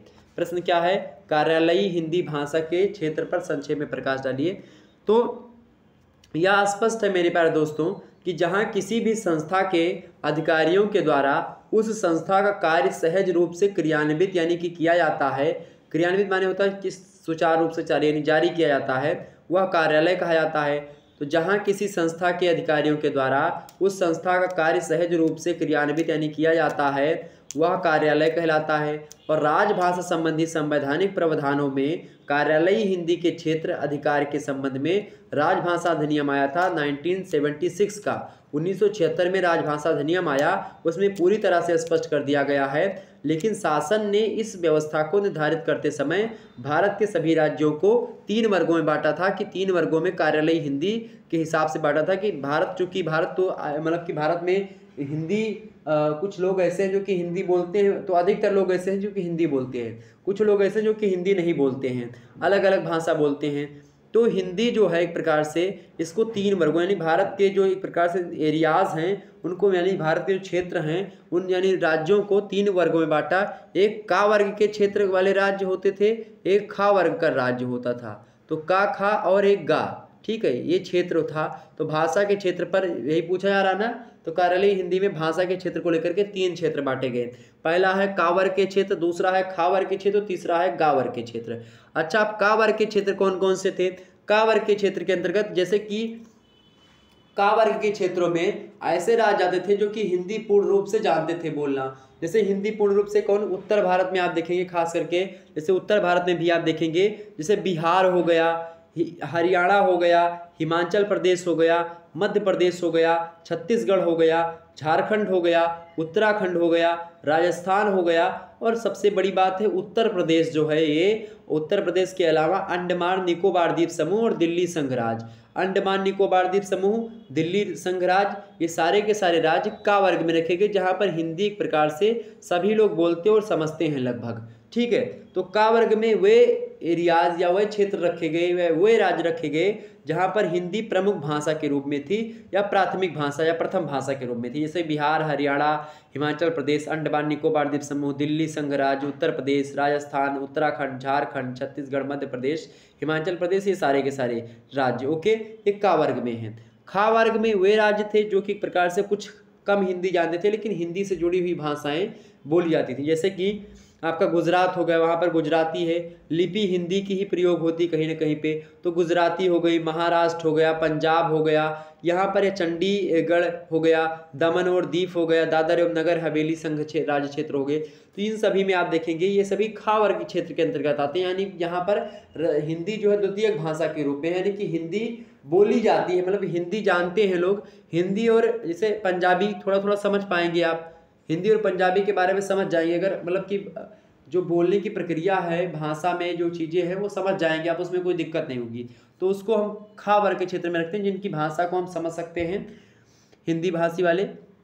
और गा क्षेत्र में उन क्षेत्रों को रखते हैं जिसमें क्या होता है, गा क्षेत्र मतलब कि का क्षेत्र, मतलब कि गा क्षेत्रों में उन क्षेत्रों को रखते हैं जो कि का और खा क्षेत्र के अंतर्गत नहीं शामिल किए गए। जैसे कि आप देखेंगे दक्षिण के सारे राज्य, जैसे कर्नाटका हो गया, तमिलनाडु हो गया, और इसके बाद में आपका हो गया जो है केरला हो गया, इसके अलावा आपका जो है तेलंगाना हो गया, आंध्र प्रदेश हो गया, इसी प्रकार से आपका पश्चिम बंगाल हो गया, और भी जो पूर्वोत्तर के राज्य जितने भी आपके पड़ते हैं जैसे कि असम, मेघालय, त्रिपुरा, मिजोरम, ठीक है, ये सब जो होते हैं आपके सिक्किम, इन सभी राज्यों की अगर बात की खास करके, तो ये सब राज्य जो होते हैं, ये सब राज्य मेरे प्यारे दोस्तों, ये सब किसके अंतर्गत आते हैं, सब गांव क्षेत्र के अंतर्गत आते हैं। तो क्लियर हो गई बातें, मतलब कि वे सभी क्षेत्र जो कि का और खा वर्ग के अंतर्गत मैंने नहीं बताया, वो सारे के सारे क्षेत्र गा वर्ग में आते हैं। यहाँ पर हिंदी एक प्रकार से द्वितीय भाषा के रूप में, यानी कि हिंदी एक प्रकार से लोग ज़्यादा नहीं समझते जानते हैं, लेकिन कुछ लोग जानते हैं। अब तो साउथ एक प्रकार से में हिंदी लोग सीख रहे हैं बहुत ज़्यादा, और बहुत अच्छा लग रहा है ऐसा सुन करके, और उनको सीखना भी चाहिए, ये बात भी ध्यान रखें। तो ये इस प्रकार से लिख दीजिएगा। अगला प्रश्न आपके समक्ष 3रा नंबर प्रश्न है कि परिभाषित शब्द किसे कहते हैं। तो कैसे लिखेंगे भैया, परिभाषित शब्द क्या होता है, परिभाषित शब्द क्या होता है। सबसे पहले परिभाषित शब्दावलियों के बारे में बताऊं, तो परिभाषित शब्द के बारे में अगर बताऊं तो परिभाषित शब्द का अर्थ किसी ज्ञान विशेष के क्षेत्र में नियत या निश्चित होना चाहिए। पहली विशेषता, इसकी विशेषताओं को समझ लीजिएगा। परिभाषित शब्द मतलब होता है ऐसे शब्द जिनकी परिभाषा उन्हीं शब्दों में निहित हो, यानी कि जैसे मान लेते हैं परिभाषित शब्दावलियों में, जैसे आप लिख दीजिए, ऐसे परिभाषित शब्दावलियों में आपका कार्यालय होगा, कार्यालय भी परिभाषित शब्दावली है। इसके अलावा और तमाम सारे शब्द आपके होते हैं, जैसे कि आप देखेंगे जैसे देखेंगे आप अलग अलग, जैसे कि संस्कृत भाषा मतलब कि जो केमिस्ट्री वगैरह होती, फिजिक्स होती, उसमें नए नए शब्द हमारे समक्ष आते हैं जिनको हम एडॉप्ट करते हैं, मतलब कि उन शब्दों को हम लोग क्या करते हैं, अपनाते हैं। तो उन शब्दों की परिभाषा होती है, जैसे कि कोई भी शब्द जो है केमिस्ट्री का हुआ, जैसे सोशियोलॉजी के तमाम सारे शब्द, जैसे समाज हो गया, यानी कि समाज हो गया, समुदाय हो गया, इसके अलावा समिति, संस्था, ये सब पारिभाषिक शब्दावलियां हैं, इनकी पर्टिकुलर परिभाषा होती है। या केमिस्ट्री में, फिजिक्स में आप देखेंगे तमाम अम्ल, क्षार, ये सभी के ये सब क्या हैं, ये सब पारिभाषिक शब्दावलियां हैं कि क्या होते हैं। तो परिभाषिक शब्दावलियों में और तमाम प्रकार की चीजें हैं। अच्छा, इसको हम समझते थोड़ा सा, लिखेंगे क्या, आप लिखेंगे कि परिभाषिक शब्द का अर्थ किसी ज्ञान विशेष के क्षेत्र में नियत व निश्चित होना चाहिए। दूसरी बात, शब्द निर्माण की जो विधि हम सामान्य शब्दों के लिए अपनाते हैं वही परिभाषित शब्दों के लिए भी अपनाते हैं, अर्थात जिन उपसर्गों और परिभाषित शब्दों के लिए भी बनते हैं उन्हीं से परिभाषित शब्द भी बनते हैं। जैसे कि आदेश, निदेश, निदेशक, निदेशालय, उपनिदेशक, सह निदेशक, ये सब क्या है, ये सब परिभाषित शब्दावलियाँ ही हैं। जैसे और भी आप देखेंगे अधिकारी हो गया, प्राधिकारी, कर्मचारी, तो ये सब भी क्या होते हैं, परिभाषित शब्दावलियाँ हैं। ये सब सामान्य नियमों, उपसर्गों, प्रत्ययों, संधियों, समासों के आधार पर ही एक दूसरे से जुड़े हुए होते हैं और इसीलिए क्या होता है, और जब हम करते हैं इनका अर्थ निकालते हैं तो हम इनकी मतलब कि विशिष्ट होकर के इनके अर्थ को निकालते हैं तो सीमित दायरे में बंध जाते हैं, जो कि इसके अर्थ को हम केवल का मतलब कि इसका संधि विच्छेद करके निकाल लेते हैं। तो इस प्रकार से क्या होता है कि ये भी एक प्रकार से परिभाषित शब्दावलियों के बारे में कुछ बातें थी जो कि मैंने आपको बताई। तीसरी बात ये है कि सामान्य शब्द एक दूसरे की जगह प्रयुक्त होते हैं, पारिभाषिक शब्द जो होते हैं वो नहीं प्रयुक्त होते। जैसे कि जल की जगह पानी और नीर का भी प्रयोग किया जाता है। जल की जगह पर पानी का भी प्रयोग होता है और नीर का भी प्रयोग होता है, परंतु अधिकारी, प्राधिकारी और कर्मचारी एक दूसरे की जगह प्रयुक्त नहीं होते हैं। तो परिभाषित शब्दावलियाँ जो होती हैं एक जगह से दूसरे जगह पर, यानी कि एक उसी परिभाषित शब्दावलियों की विशेषता ये होती है सबसे अच्छी कि एक ही शब्द होगा उसका, उसके स्थान पर कोई दूसरी शब्द नहीं आएंगे, मतलब कि उसका स्थान लेने के लिए, ठीक है। जबकि इसमें होता है कि जल की जगह पर आप नीर भी या पानी लिखेंगे, बात एक ही समझी जाएगी। लेकिन अब इसमें आप देखेंगे परिभाषित शब्दावलियों में तो ऐसा नहीं होता है। ओके, ये बात ध्यान रखेंगे। चौथी बात यह है कि परिभाषित शब्द अपने आप में स्पष्ट और असंदिग्ध होते हैं। पांचवी बात यह है इसकी कि एक संकल्पना हेतु एक ही परिभाषित शब्द होता है। छठवीं बात यह है कि किसी भाषा की परिभाषित शब्दावली उस भाषा की प्रकृति का उच्चारण के अनुरूप होनी चाहिए और इस प्रकार अर्थ और प्रयोग की दृष्टि से परिभाषित शब्दों में आप देखेंगे कुछ अपने गुण होते हैं, कुछ अपने धर्म होते हैं जो कि समान शब्दों से अलग होते हैं और यही इसको परिभाषित शब्दावलियाँ बनने के लिए क्या करते हैं, प्रेरित करते हैं। परिभाषित शब्दावलियाँ क्या होती हैं, एक बार फिर सुनिएगा, मैं बता रहा हूँ एक सिंपल सी परिभाषा। परिभाषित शब्दावलियाँ वह शब्दावलियाँ होती हैं जो कि सामान्य शब्दों के लक्षणों से भिन्न होती हैं यानी अलग होती हैं, ठीक है। यानी जिनमें परिभाषित शब्दावलियों के यानी जिनमें परिभाषा, जिन शब्दों की परिभाषा दी जा सकती है वो परिभाषित शब्द होते हैं। जिन शब्दों का कोई दूसरा एक प्रकार से शब्द नहीं होता कॉपी, वो शब्द परिभाषित शब्दावलियाँ कहलाती हैं। ये हो गया परिभाषित शब्द। ओके, परिभाषित शब्द शास्त्रबद्ध शब्द होते हैं। ओके, और सामान्य शब्द लोक व्यवहार द्वारा निर्धारित होते हैं। परिभाषित शब्द रसायन, भौतिक, राजनीति, विज्ञान इन सभी शब्दों में प्रयुक्त होते हैं। ओके, इसीलिए परिभाषित शब्दों का सीधा संबंध भाषा भाषी समाज के सांस्कृतिक और वैचारिक विकासों से जुड़ा हुआ होता है। जैसे जन समुदाय का जीवन विकास की ओर बढ़ गया, मतलब बढ़ता गया, वैसे वैसे भाषा में नई संकल्पनाओं के साथ साथ परिभाषित शब्द भी विकसित होता गया। तो इस प्रकार से आप देखेंगे जिस प्रकार से तमाम प्रकार के विज्ञानों का उदय हुआ वैसे वैसे भाषाओं में तमाम प्रकार की परिभाषित शब्दावलियों का भी उदय होता चला गया। ओके, तो ये होते परिभाषित शब्द।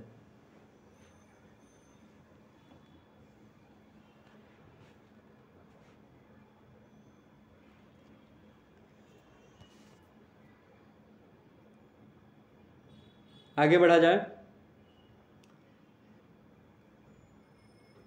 आगे बढ़ा जाए, चलिए चौथा नंबर प्रश्न आप देखिएगा। चौथा नंबर प्रश्न है कार्यालयी पत्र किसे कहते हैं, उदाहरण सहित समझाइए। कार्यालयी पत्र किसे कहते हैं, उदाहरण शब्द मतलब कि उदाहरण सहित समझाइए। तो कार्यालयी पत्र यानी सरकारी पत्र जो होता है उसी को कार्यालयी पत्र कहते हैं। सरकारी कार्यालयों में प्रशासकीय कार्य के निष्पादन के हेतु समय समय पर जो पत्र व्यवहार विभिन्न विभागों के जो अधिकारी होते हैं उनके बीच में या उनके मध्य में होता है वह सरकारी पत्राचार कहलाता है। और जो चीज़ भेजी जाती है सरकारी पत्राचार में उसी को सरकारी पत्र या फिर कार्यालयीय पत्र कहते हैं। तो किसी कार्यालय में या सरकारी कार्यालयों में प्रशासकीय जो कार्य होते हैं उन प्रशासकीय कार्य को संपन्न करने के लिए, उन कार्य को निष्पादन करने के लिए, मतलब उन कार्य को करने के लिए समय समय पर जो पत्र व्यवहार में किया जाता है, यानी कि पत्र व्यवहार में विभिन्न विभागों के जो अधिकारी होते हैं उनसे उनके बीच में जो पत्राचार होता है उसी को हम कार्यालयीय पत्र या फिर सरकारी पत्र कहते हैं। ठीक है, क्लियर हो गई बातें। सरकारी पत्र भी एक प्रकार से होता है कि ऐसा पत्र जो सरकारी पत्र क्या होता है, ऐसा पत्र जो किसी मतलब कि जो सरकार के किसी एक कार्यालय से दूसरे कार्यालय को भेजा जाए उसे हम सरकारी पत्र कहते हैं। ओके, ये सरकारी पत्र की परिभाषा होती है। तो ये हो गए आपके कार्यालयीय पत्राचार्य। तो जो कार्यालयीय पत्राचार्य होता है या पत्र व्यवहार होता है तो यह पत्र व्यवहार विभागीय अधिकारी अथवा अधिकारियों के द्वारा संबंधित जो व्यक्ति होता है, जो संस्था होती है उससे रिलेटेड, अथवा जो कार्यालय होता है उनके बीच में होता है। और इन पत्रों के स्वरूप के आधार पर इनको हम कई प्रकार से बांट सकते हैं। कार्यालयीय पत्रों को, कार्यालयीय पत्रों के कई प्रकार होते हैं, जैसे कि पहला होता है शासकीय पत्र यानी ऑफिशियल लेटर, ये सरकार मतलब कि ये कार्यालयीय पत्र के अंतर्गत ही आते हैं यानी ऑफिशियल लेटर।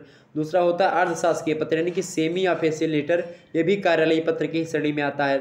तीसरा होता है गैर सरकारी पत्र यानी कि अनऑफिशियल लेटर, ये भी कार्यालयीय पत्र के अंतर्गत ही आता है।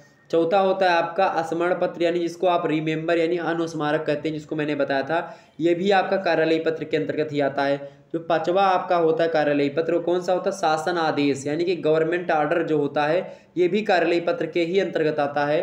छठवा जो होता है इसका प्रकार या भेद, वो कौन सा होता है, कार्यालय आदेश यानी जो ऑफिशियल ऑर्डर होता है उसको कार्यालय आदेश कहते हैं, ये भी कार्यालयीय पत्र का ही एक भाग होता है। सतवां जो होता है, सतवां जो चीज़ होता है, सतवां जो प्रकार होता है इसका कार्यालय ज्ञापन। कार्यालय ज्ञापन मतलब होता है क्या, जो ऑफिस का एक प्रकार से मेमोरेंडम होता है याद दिलवाने वाला, या फिर मेमोरेंडम जो ऑफिस का होता है तो उसी को क्या कहते हैं, कार्यालय ज्ञापन यानी कार्यालय के कार्य को एक प्रकार से ज्ञात करवाना, तो उसी को ऑफिस जो है मेमोरेंडम बोला जाता है। और आठवां प्रकार होता है परिपत्र।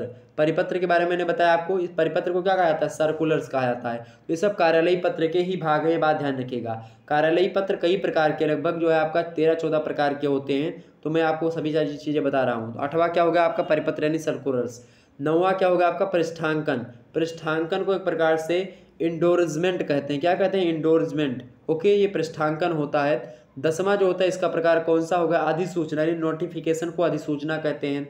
ठीक, 11वां जो होता है आपका निविदा आमंत्रण। निविदा आमंत्रण माने होता है टेंडर, कोई टेंडर देना हुआ तो उसी को निविदा आमंत्रण कहते हैं। तो ये हो गया। 12वां होता है जो है कार्यालयीय पत्र का प्रकार कौन सा होता है, कार्यालयीय पत्र का 12वां प्रकार है टिप्पणी लेखन यानी कॉमेंट नोट, कॉमेंट या फिर नोट। ओके, तो ये कॉमेंट लेखन या कॉमेंट नोट जो होता है टिप्पणी लेखन कहलाता है। और 13वां आपका हो गया निविदा, मतलब सॉरी 13वां कौन सा होगा, प्रेस विज्ञप्ति यानी प्रेस नोट या फिर एक प्रकार से कम्युनिक जो इसको कहते हैं, कम्युनिक यानी प्रेस नोटिस जो होता है, फिर प्रेस नोट जो होता है उसी को प्रेस विज्ञप्ति कहते हैं। और चौथा होता है प्रतिवेदन। प्रतिवेदन माने होता है रिपोर्टिंग। ओके, यानी पत्र भेजा गया उसके बाद में उसकी रिपोर्टिंग करना, या फिर एक प्रकार से पत्र भेजा गया कि पत्र पहुँच गया कि नहीं पहुँच गया, इस प्रकार चीज़ें करना, तो प्रतिवेदन कहलाता है। अभी प्रतिवेदन के बारे में समझेंगे। तो कार्यालयीय पत्र के बारे में हमको समझ में आ गया। कार्यालयीय पत्र का उदाहरण आपको लिखना होता है, सबसे पहले आपको यहाँ पर इधर से लिखना होता है। सबसे पहले पत्र संख्या आपको ऊपर डालनी होती है इधर, उसमें जैसे कि कुछ भी डालना हो तो आप पत्र संख्या डालेंगे। उसके बाद में यहाँ पर जैसे वित्त मंत्रालय को भेजना तो यहाँ पर वित्त मंत्रालय लिख दीजिएगा। फिर उसके आपका वित्त मंत्रालय उत्तर प्रदेश के वित्त मंत्रालय को भेजना है तो लिखेंगे उत्तर प्रदेश सरकार। फिर लिखेंगे चूँकि लखनऊ में वित्त मंत्रालय उसका तो लखनऊ डालेंगे। फिर दिनांक जो होगी उसके नीचे डालेंगे। ठीक, तो इस प्रकार से ये लिखा जाता है कार्यालयीय पत्र। उसके बाद में फिर यहाँ पर तो पहली चीज़ ये इतना ऊपर लिखा होता है, इस मतलब कि दाईं साइड लिखा होता है। फिर दाईं साइड के नीचे यानी कि जहाँ ये समाप्त होता है फिर उसके नीचे हम क्या लिखते हैं, यहाँ पर फिर प्रेषक लिखते हैं यानी भेजने वाला जो होता है। फिर यहाँ पर प्रेषक लिखते हैं। प्रेषक की बात किए तो प्रेषक में जैसे कि यहाँ पर हमने लिख दिया, जैसे कि मैंने लिख दिया कि मैं शिवम शुक्ला, तो शिवम शुक्ला मैंने यहाँ पर लिख दिया। वित्त मंत्रालय उसके नीचे फिर से लिख दिया उत्तर प्रदेश सरकार लखनऊ। फिर इतना लिखा कि आप भी जो भेजने वाला है वो भी वहीं का है एक प्रकार से। ठीक है, क्योंकि सरकारी जो कार्यालय पत्र होगा कार्यालय के लोग ही तो लिखेंगे, तो मान लेते कार्यालय से लिखा गया, ये हो गया। फिर उसके नीचे जस्ट जो जहाँ पर आपने प्रेषक लिखा था, प्रेषक के जस्ट सामने नीचे एकदम से लिखेंगे फिर यहाँ पर सेवा में। ठीक है। यहाँ पर क्या लिखेंगे, सेवा में। सेवा में लिखने के बाद में फिर कामा लगाएंगे। कामा लगाने के बाद में जब सेवा में आप लिख दीजिएगा, उसके सेवा जहाँ पर में आपने लिखा है, में के नीचे जस्ट कामा लगाया, उसके जस्ट नीचे में के ही नीचे से यहाँ से दूसरी लाइन से लिखेंगे श्री, जो भी नाम होगा सचिव का वहाँ के, वो सचिव का नाम लिखिएगा। ब्रैकेट में आप जो लिख दीजिएगा कि सचिव हैं ये, या फिर जिसको भी लिखना हुआ वो हैं, ठीक है। और वित्त मंत्रालय नीचे लिख दीजिएगा, वित्त मंत्रालय भारत सरकार नई दिल्ली, ये है, ओके। अब ये सब चीज़ें लिखने के बाद में आप अब नीचे क्या लिखेंगे, विषय लिखेंगे अपना। और ये थोड़ा सा एक प्रकार से चटक मतलब कि हेडिंग से लिखेंगे ताकि पता चले विषय क्या है। तो फिर विषय लिखेंगे। विषय में आप लिखेंगे जैसे कि राज्य को आधुनिक अनुदान देने के संबंध में, या राज्य को मतलब कि जो है ज़्यादा अनुदान दे सरकार, तो इस प्रकार से ये चीज़ लिखा जाता है। तो यहाँ पर मैंने विषय लिख दिया, राज्य के अधिक अनुदान देने के लिए, या फिर कोई भी विषय हो सकता है। उसके बाद में विषय लिखने के बाद में फिर यहाँ लिखेंगे महोदय या महोदया, ठीक है, जो भी हो। उसके अंदर महोदय की जस्ट नीचे एक लाइन छोड़ देंगे। महोदय के बाद में आप जो है कामा लगाएंगे। कामा लगाने के नीचे आप लिखेंगे, महोदय से लिखना प्रारंभ करेंगे, राज्य मंत्रिमंडल के एक निर्णय के अनुसार मुझे यह कहने का आदेश हुआ है, या फिर जो भी कुछ आपको लिखना है वो लिखेंगे कि प्रधानमंत्री ने जवाहर योजना या फिर उज्ज्वला योजना के तहत तमाम प्रकार की चीज़ें, तो जो भी आपको लिखना है वो अपने हिसाब से लिखिएगा। ये सब लिखने के बाद में क्या होता है, ये सब लिखने के बाद में आप नीचे यानी कि जब आपका पूरा हो जाएगा फिर लिखेंगे, आशा है आप हमें केंद्र सरकार के निर्णय से शीघ्र अवगत करवाने की कृपा करेंगे। उसके बाद नीचे यहाँ पर क्या लिखना है आपको, भवदीय। लास्ट में क्या लिखना है, भवदीय। इन सभी जो है शासकीय पत्र, जो सरकारी पत्र होते हैं यानी कार्यालयीय आदेश जो होता है, कार्यालयीय पत्र होता है, उसमें भवदीय लिखेंगे। भवदीय के बाद में जस्ट कामा लगाना होता है, उसके नीचे जो है नाम लिखना होता है। उसके अंदर फिर जो है जहाँ जिसको भेजा सचिव का उसका नाम लिखना होता है, ठीक है। यानी जो है जो आप मतलब कि जो आप हैं यानी शिवम शुक्ला, तो यहाँ पर आप शिवम शुक्ला लिख दीजिए, या फिर जो भी आपका नाम है आप लिख दीजिएगा। उसके नीचे जो आप सचिव हो या फिर आप क्या हो वो आप लिखिएगा नीचे। तो इस प्रकार से यहीं पर आपका पत्र ये समाप्त होता है। तो ये कार्यालयीय पत्र लिखने का एक प्रकार से एक उदाहरण था जो कि मैंने आपको बता दिया। अगला प्रश्न आपके समक्ष है, संकल्प को स्पष्ट करते हुए इसके अंगों पर प्रकाश डालिए। संकल्प प्रश्न क्या है, संकल्प जो होता है, संकल्प को स्पष्ट करते हुए इसके अंगों पर प्रकाश डालिए। संकल्प क्या होता है भैया, आइए समझते संकल्प के बारे में, ठीक है। तो संकल्प की परिभाषा सबसे पहले लिखेंगे। संकल्प जो होता है, किसी विवादग्रस्त प्रश्न पर सरकार की नीति और निर्णय, उस प्रश्न को सुलझाने के लिए की गई सिफारिशों का लिखित दस्तावेज या लिखित प्रस्ताव क्या कहलाता है, उसी को संकल्प कहते हैं। तो संकल्प क्या होता है, संकल्प क्या होता है भैया, संकल्प होता है कोई विवादग्रस्त मतलब प्रश्न था, विवादों से घिरा हुआ कोई प्रश्न था, उस प्रश्न पर सरकार की नीति और निर्णय पर उस प्रश्न को सुलझाने के लिए जो सिफारिश की जाती है, उस सिफारिश का जो लिखित प्रस्ताव होता है, उसी लिखित प्रस्ताव को हम क्या कहते हैं, उस संकल्प कहलाता है। और इसे किसी सभा, किसी निकाय या किसी वैधानिक समूह का निश्चित या औपचारिक मत भी कहा जाता है संकल्प को, ओके। संकल्प के कितने अंग होते हैं पूछा गया, तो संकल्प के 4 अंग होते हैं। पहला अंग होता है प्रस्तावना, यानी कि समिति विशेष की संस्तुति जो होती है इसी को प्रस्तावना यानी समिति विशेष की संस्तुति करी जाती है प्रस्तावना में। दूसरा अंग होता है इसका संवीक्षण। संवीक्षण माने सरकार के द्वारा जो किया गया विचार है उसी को संवीक्षण कहते हैं।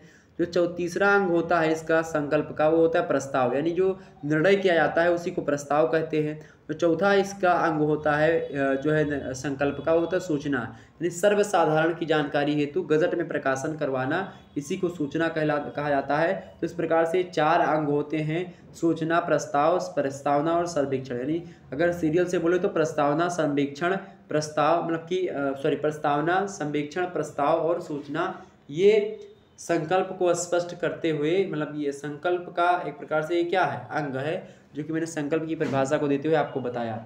आगे बढ़ा जाए, अगला प्रश्न आपके समक्ष आ चुका है, स्क्रीन पर देखेंगे सभी लोग। अगला प्रश्न है 6वां नंबर प्रश्न देखिएगा। 6वां नंबर प्रश्न आपके समक्ष आ चुका है, एग्जाम पॉइंट में से बढ़िया प्रश्न, टिप्पण और टिप्पणी में क्या अंतर होता है। प्रश्न बड़ा ही अच्छा है, प्रश्न है टिप्पण और टिप्पणी में क्या अंतर है, बताएं भाई। टिप्पण और टिप्पणी में क्या अंतर है, मोस्ट इंपॉर्टेंट प्रश्न है। टिप्पण और टिप्पणी में बहुत ज़्यादा अंतर है।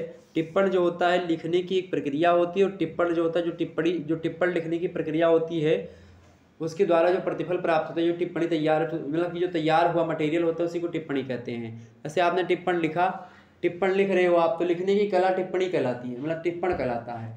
लिखने की कला टिप्पणी, लिखने की कला टिप्पण कहलाती है, और टिप्पण लिखने के तदुपरांत जो हमको प्रतिफल प्राप्त होता है उसी को टिप्पणी कहते हैं। यानी कि टिप्पण या टिप्पणी का संबंध कार्यालयी कार्य प्रणाली से होता है, और कार्यालयों में प्रतिदिन बहुत से पत्र आते हैं।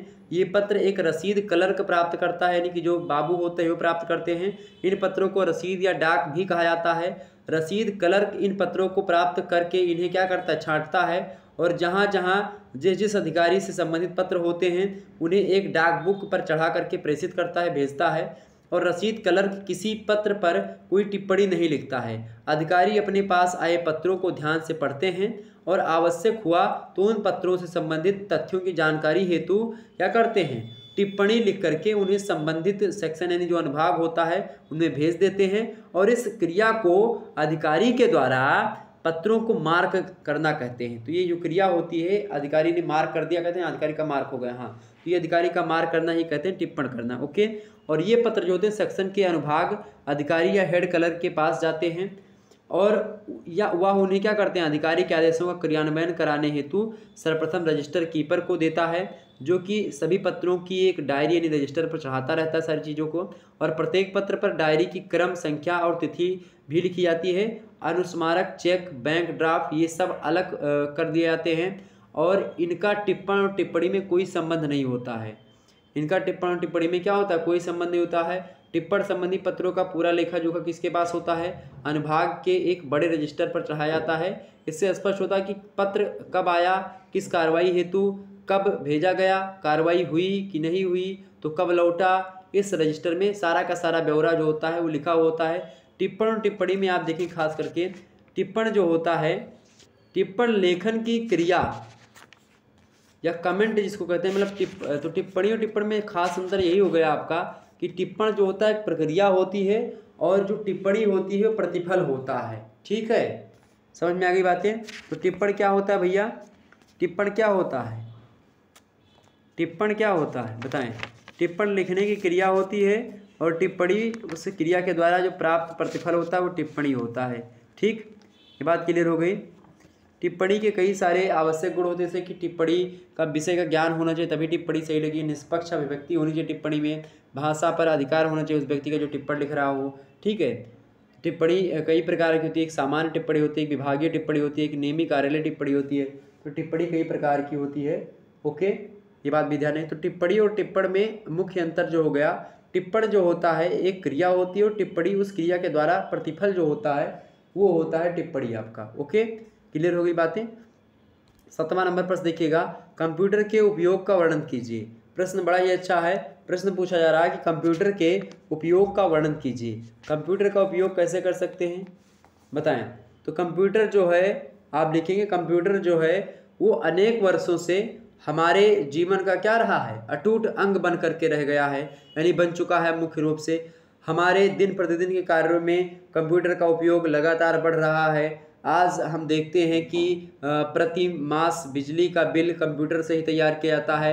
महीने का बिजली का बिल हुआ, या कोई जो है सैलरी देना हुआ तो उसमें, या फिर कार्यालयों में आप देखेंगे हर कार्यालय में लैपटॉप कंप्यूटर आज रखे हुए होते हैं। मतलब हर चीज़ आप देखेंगे कंप्यूटर से ही तैयार किया जाता है। स्कूलों में, कॉलेजों में, विश्वविद्यालयों में विद्यार्थी जो होते हैं उनको परीक्षा परिणाम जो होता है कंप्यूटर के माध्यम से तैयार किए जाते हैं। तो ऐसे ऑब्जेक्टिव टाइप का जो प्रश्न होता है वो कौन चेक करता है, ऑब्जेक्टिव कॉपी जो होती है, ऑब्जेक्टिव कॉपी को कौन चेक करता है, ऑब्जेक्टिव कॉपी को चेक करता है एक प्रकार से कंप्यूटर ही। तो आप सोचो कंप्यूटर बहुत आगे हो चुका है। गैस एजेंसी में गैस की बुकिंग कंप्यूटर के द्वारा ही होती है। कंप्यूटर का प्रयोग कारखानों में हम करते हैं, उद्योगों में करते हैं, उच्च शिक्षा में करते हैं, और तमाम प्रकार के शोध संस्थाओं में कंप्यूटर का प्रयोग लगातार बढ़ता जा रहा है। तो इस प्रकार से आप लिखिएगा। कंप्यूटर के अलावा आप देखेंगे बैंक खाता धारकों के जो सारे के सारे डाटा होते हैं वो कंप्यूटर में चले मतलब कि ही रहते हैं। ठीक है, डाक विभाग पंजीकृत पत्रों की रसीदें सब कंप्यूटर में ही रहती हैं। तो इसी प्रकार के आप कंप्यूटर आप देखेंगे, कंप्यूटर का प्रयोग आप देखेंगे रक्षा के क्षेत्रों में भी होता है। कंप्यूटर के माध्यम से पता लगाता है कि यहाँ कब खतरा क्या आ रहा है। मौसम की भविष्यवाणी की जा सकती है। मशीनों और भवनों को डिजाइन किया जाता है इसी से। और तमाम प्रकार के ग्रहों पर भेजे जाने वाले जो यात्री हैं या जो यान हैं उनका निर्धारण करना हुआ। जो शोध करना हुआ, पुस्तक और समाचार पत्रों का मुद्रण करना हुआ, प्रकाशन करना हुआ, रोगों का सूक्ष्म परीक्षण करना हुआ, विश्लेषण करना हुआ, या कारखानों में काम करने वाले कर्मचारियों को वेतन का हिसाब देना हुआ, ये सभी काम आजकल कंप्यूटर ही कर रहा है। तो जीवन के प्रत्येक क्षेत्र में अपनी उपयोगिता सिद्ध करके मानव को सुखमय बना रहा है कंप्यूटर। लेकिन कहीं ना कहीं पे यही कंप्यूटर मानव को एक प्रकार से विनष्ट करने में भी आने वाले समय में सहायता प्रदान करेगा। आज कंप्यूटर और नेटवर्क के माध्यम से ही, सोशल मीडिया के माध्यम से आज लगातार देख रहे होंगे अलग अलग स्थानों पर हिंसा फैल रही है, दंगा हो रहा है, या तमाम प्रकार की चीज़ें हो रही हैं। ओके, तो क्लियर हो गया, आगे समझते हैं। 8वां प्रश्न आपके समक्ष है, हिंदी साहित्य में शोध पर संक्षेप में प्रकाश डालिए। हिंदी साहित्य में शोध पर संक्षेप में प्रकाश डालिए। बढ़िया प्रश्न आपसे पूछा गया है, हिंदी साहित्य में शोध पर संक्षेप में प्रकाश डालिए। तो शोध का सबसे पहले अर्थ समझ लीजिए, शोध होता क्या है। शोध की बात की जाए तो शोध उस प्रक्रिया को कहते हैं मेरे भाई, जिसमें शोध पूर्वक प्रयत्न से तथ्यों का संकलन करके सूक्ष्मग्राही बुद्धि का, खूब तीक्ष्ण बुद्धि का, या उस बुद्धि से उनका निरीक्षण यानी विश्लेषण करके तथ्यों को ज्ञात किया जाता है। वस्तुतः अज्ञान वस्तुओं, तथ्यों व सिद्धांतों के निर्माण में मतलब कि भी जो है बोधपूर्ण या बोधपूर्वक क्रिया ही शोध कहलाती है। यानी कोई तथ्य है, कोई सिद्धांत है जो कि अज्ञात है, उसको एक प्रकार से ला देना सामने, वो शोध या फिर मतलब कि शोध प्रक्रिया कहलाती है। तो शोध क्या होता है, कोई चीज़ जो है छुपा हुआ है, कहीं पर आप देखेंगे किसी मुद्दा, कोई मुद्दा है, उस मुद्दे पर जो है या फिर कोई पुस्तक है या किसी कवि की, हिंदी में खास करके कोई कवि है, उस कवि की मूल प्रतियां नहीं प्राप्त हो रही हैं, या भगवान राम पर रिसर्च करना है, शोध करना है। रिसर्च माने मतलब शोध ही होता है। तो उनके लिए मतलब क्या करना पड़ता है, आपको वहाँ पर जाना पड़ेगा लंका में, या फिर अयोध्या में जाकर के कुछ दिन बिताना पड़ेगा, अलग अलग स्थानों पर जाकर के आपको शोध करना पड़ेगा, जंगलों में, या जंगलों में से जंगल का शोध करना हुआ, या फिर जंगलों में से राम जी जहाँ जहाँ गए थे वहाँ पर आप जाओ, वहाँ पर उनके बारे में पता करो, शोध करो, तो तथ्यात्मक जानकारी इकट्ठा करो और वही शोध का अंग बनाओ। तो ये चीज़ होता है शोध। ओके, शोध की परिभाषा को विभिन्न पाश्चात्य और भारतीय विद्वानों ने अलग अलग प्रकार से दी है। जैसे शोध की परिभाषा को देते हुए डॉक्टर दशरथ सिंह कहते हैं, क्या कहते हैं डॉक्टर दशरथ सिंह? दशरथ सिंह कहते हैं शोध की परिभाषा को देते हुए कि सामान्यतया शोध ज्ञान के आधार पर, किसके आधार पर? सामान्यतया शोध जो होता है ज्ञान के अज्ञात और अपरिचित तथ्यों के आविष्कार की वैज्ञानिक प्रक्रिया होती है। शोध के लिए तथ्यों के आकलन और मूल्यांकन के साथ ही नए ज्ञान और नई दृष्टि से योग की आवश्यकता होती है।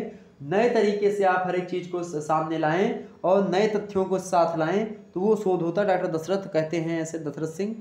जबकि डॉक्टर आर खंडेलवाल कहते हैं कि एक शब्द में शोध का चरम उद्देश्य मनुष्य को स्वरूप संतुलित, सुखद और गतिशील बनाना ही शोध होता है। जबकि रेडमैन और मोरी कहते हैं कि नवीन ज्ञान की प्राप्ति के व्यवस्थित प्रयत्न को, नवीन ज्ञान के प्राप्ति के व्यवस्थित प्रयत्न को क्या कहते हैं? शोध कहते हैं।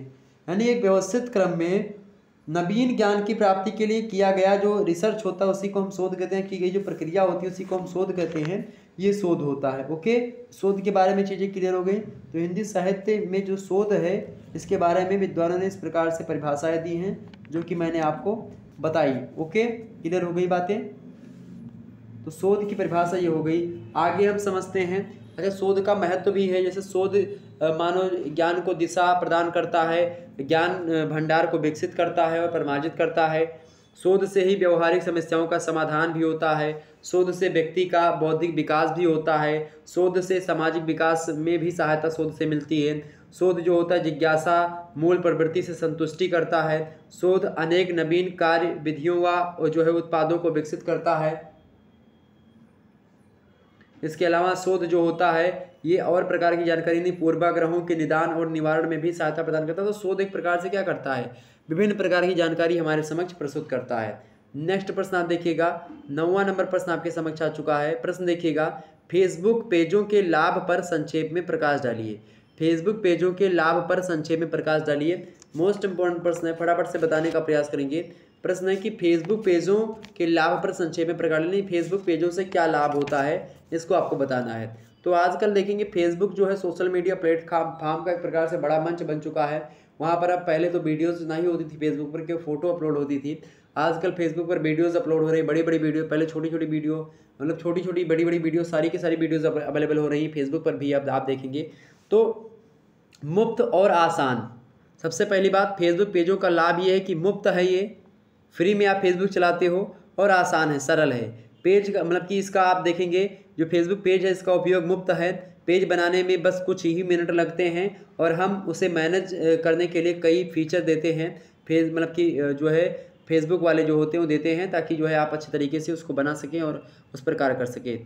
दूसरा जो फेसबुक का लाभ होता है ये होता है कि बहुउपयोगी होता है, यानी कि देखेंगे कि आपके पेज के साथ जो है कई टूल फ्री भी होते हैं, जो आपके बिजनेस के मॉडल के आधार पर विशेष लक्ष्य पाने में आपकी मदद करते हैं। तो ये भी एक प्रकार से क्या है, ये फेसबुक का ही लाभ है। तीसरा फेसबुक का लाभ ये है कि जो कस्टमर होता है उनसे कनेक्ट करता है ये आपको, यानी अरबों लोग बिजनेस से बातचीत करने के लिए फेसबुक का उपयोग करते हैं।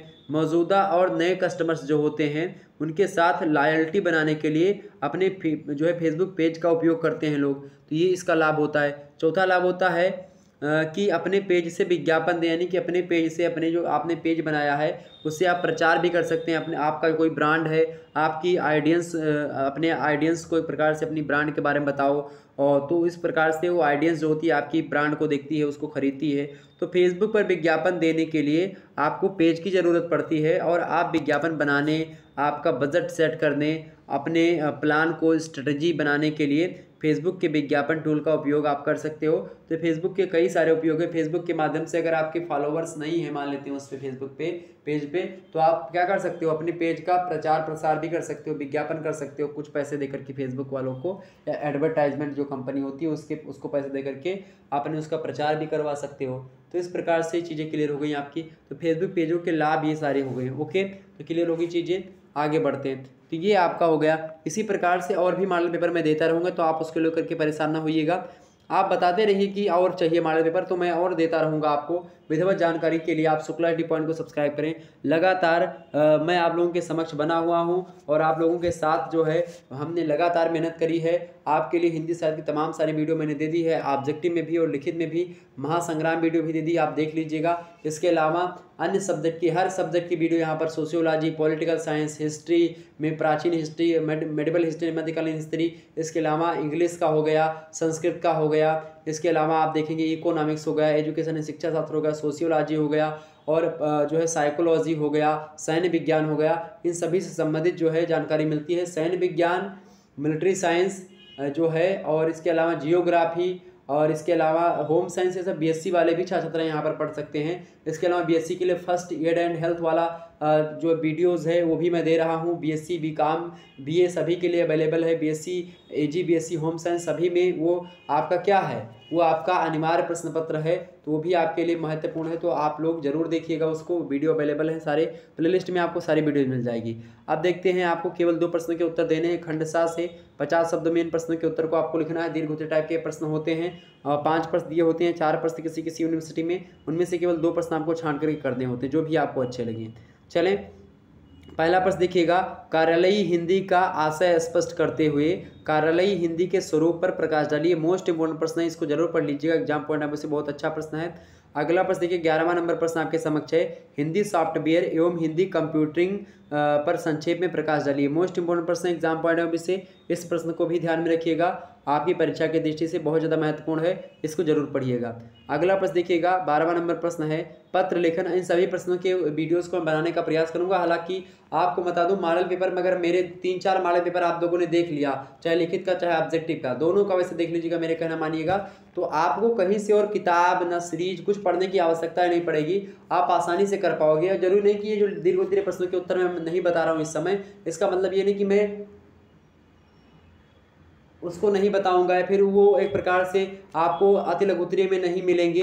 जो अति लघुत्तरीय लघुत्तरीय मैंने उत्तर बताए, उनके माध्यम से आप दीर्घ उत्तरीय प्रश्नों के उत्तर को भी लिख सकते हो, इसमें कोई दो राय नहीं है, बस आपको जानकारी चाहिए। तो हर एक टॉपिक के बारे में जानकारी मैं देने का प्रयास करता हूँ। आप लोग दूसरा मॉडल पेपर है उसको भी देख लीजिएगा, उसमें मैंने अलग अलग प्रकार के प्रश्नों को रखा है। तो इस प्रकार से आपका पूरा का पूरा विस्तार से आपको पूरे के पेपर के बारे में समझ में आएगी, तो आप जरूर देख लीजिएगा। पत्र लेखन की सामान्य विशेषताओं का उद्घाटन करते हुए किसी एक अर्धशासकीय पत्र का नमूना प्रस्तुत कीजिए। ये मोस्ट इम्पोर्टेंट प्रश्न। सबसे पहले आपको पत्र लेखन की सामान्य विशेषताओं को बताना है। उसके बाद में जो है एक किसी अर्धशासकीय पत्र का एक नमूना, यानी कि अर्धशासकीय पत्र को कैसे लिखा जाता है उसको लिख करके आपको बताना है। 13वां नंबर प्रश्न आपके समक्ष है, ई शिक्षण की उपयोगिता स्पष्ट करते हुए, यानी जो इलेक्ट्रॉनिक शिक्षण होता है उसके बारे में बताते हुए आपको इलेक्ट्रॉनिक जो एजुकेशन है इसकी उपयोगिता स्पष्ट करते हुए इसके प्रमुख दोष जो हैं दोषों के बारे में बताएं। पहले तो उपयोगिता बताएं, उसके बाद में हेडिंग डाल करके उसके दोषों के बारे में भी मेंशन करें। ओके। 14 नंबर प्रश्न आपके समक्ष है कि प्रतिवेदन का अर्थ एवं परिभाषा देते हुए प्रतिवेदन की विशेषताओं एवं महत्व पर प्रकाश डालिए। ये भी आपका मोस्ट इंपॉर्टेंट प्रश्न है। तो इस प्रकार से आप लोगों ने इन प्रश्नों को समझा। ये प्रश्न आपकी परीक्षा की दृष्टि से बेहद ही महत्वपूर्ण है। इन प्रश्नों को आप लोग एक बार जरूर पढ़ लीजिएगा, बहुत ही महत्वपूर्ण है। आप महासंग्राम रिवीजन क्लास सोशियोलॉजी की जो हुई है इसको जरूर देख लीजिएगा। एग्जाम पॉइंट ऑफ व्यू से बहुत ज़्यादा महत्वपूर्ण है महासंग्राम रिवीजन क्लास। इसका पार्ट 1 तो आ चुका है, ये पार्ट 1 ही है जिसका मैं थंबनेल दिखा रहा हूँ। पार्ट 1 है मेरे प्यारे दोस्तों, पार्ट 2 जल्द ही इसका आने वाला है, आप उसको भी देखिएगा। इसमें लगभग हमने 50 प्रश्नों को, जो कि एक प्रकार से बड़े ही फेमस प्रश्न हैं, उनको बताने का प्रयास किया है, जिसमें टॉपिक वाइज वीडियोस मतलब कि जो प्रश्न हैं उनको हमने रखा है। तो आप BA सेकंड सेमेस्टर का जो समाजशास्त्र का यह वीडियो है, ऑब्जेक्टिव और सब्जेक्टिव दोनों के लिए जो महासंग्राम वीडियो होती है वो अवेलेबल होती है सामान्य रूप से। इसमें प्रश्न उत्तर जो है लिखित रूप में प्रश्न लिखा होता है, प्रश्न के नीचे उत्तर लिखा होता है, वो आप देख सकते हो महासंग्राम वीडियो में। तो इस प्रकार से बताया था, तो आप समाजशास्त्र वाला वीडियो देख लीजिएगा।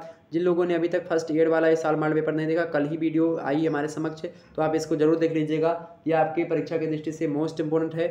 तो फर्स्ट एड एंड हेल्थ का यह वीडियो बहुत ही ज़्यादा महत्वपूर्ण है, आप इसको जरूर देख लीजिएगा। ओके। हिंदी और इंग्लिश दोनों भाषाओं में प्रश्नों को रखने का प्रयास किया गया है, तो आप एक बार जरूर देखेंगे। ओके। BA BSc BCom सभी के लिए महत्वपूर्ण है। सेकंड सेमेस्टर में अनिवार्य प्रश्न पत्र यानी को करिकुलर कोर्स में आपका ये आता है first aid and health. Okay. अच्छा, किसी जो में आप देखेंगे हेल्थ और हाइजीन आता है। हेल्थ और हाइजीन का भी मतलब वही, यानी कि खाद्य मतलब कि स्वच्छता। हाइजीन माने स्वच्छता होता है, हेल्थ माने होता है आपका स्वास्थ्य। तो स्वास्थ्य एवं स्वच्छता, हेल्थ और हाइजीन, इसको लेकर के भी प्रश्न आया हुआ है, तो इसको लेकर के भी मॉडल पेपर है। इसमें भी हेल्थ से भी प्रश्न मैंने रखा, तो आप ये भी देखेंगे तो आपके लिए भी अवेलेबल है, महत्वपूर्ण है। ओके। ऐसे ही प्रश्न परीक्षा में आएंगे, आप जरूर देख लीजिएगा। इसी प्रकार से और भी सब्जेक्ट के आपके चैनल पर उपलब्ध हैं, आप देख लीजिएगा हर एक सब्जेक्ट का। आप स्क्रीनशॉट लेना चाहे तो स्क्रीनशॉट ले सकते हैं आप इन सभी चीज़ों का। ओके। चलिए ले लीजिए, इसका स्क्रीनशॉट लीजिए, इसका ले लीजिए, इसका ले लीजिए, इसका ले लीजिए भाई फटाफट से, इसका ले लीजिएगा, इसका ले लीजिए और ये भी ले लीजिए। ओके, ले लिया होगा स्क्रीनशॉट आप सभी का हो गया।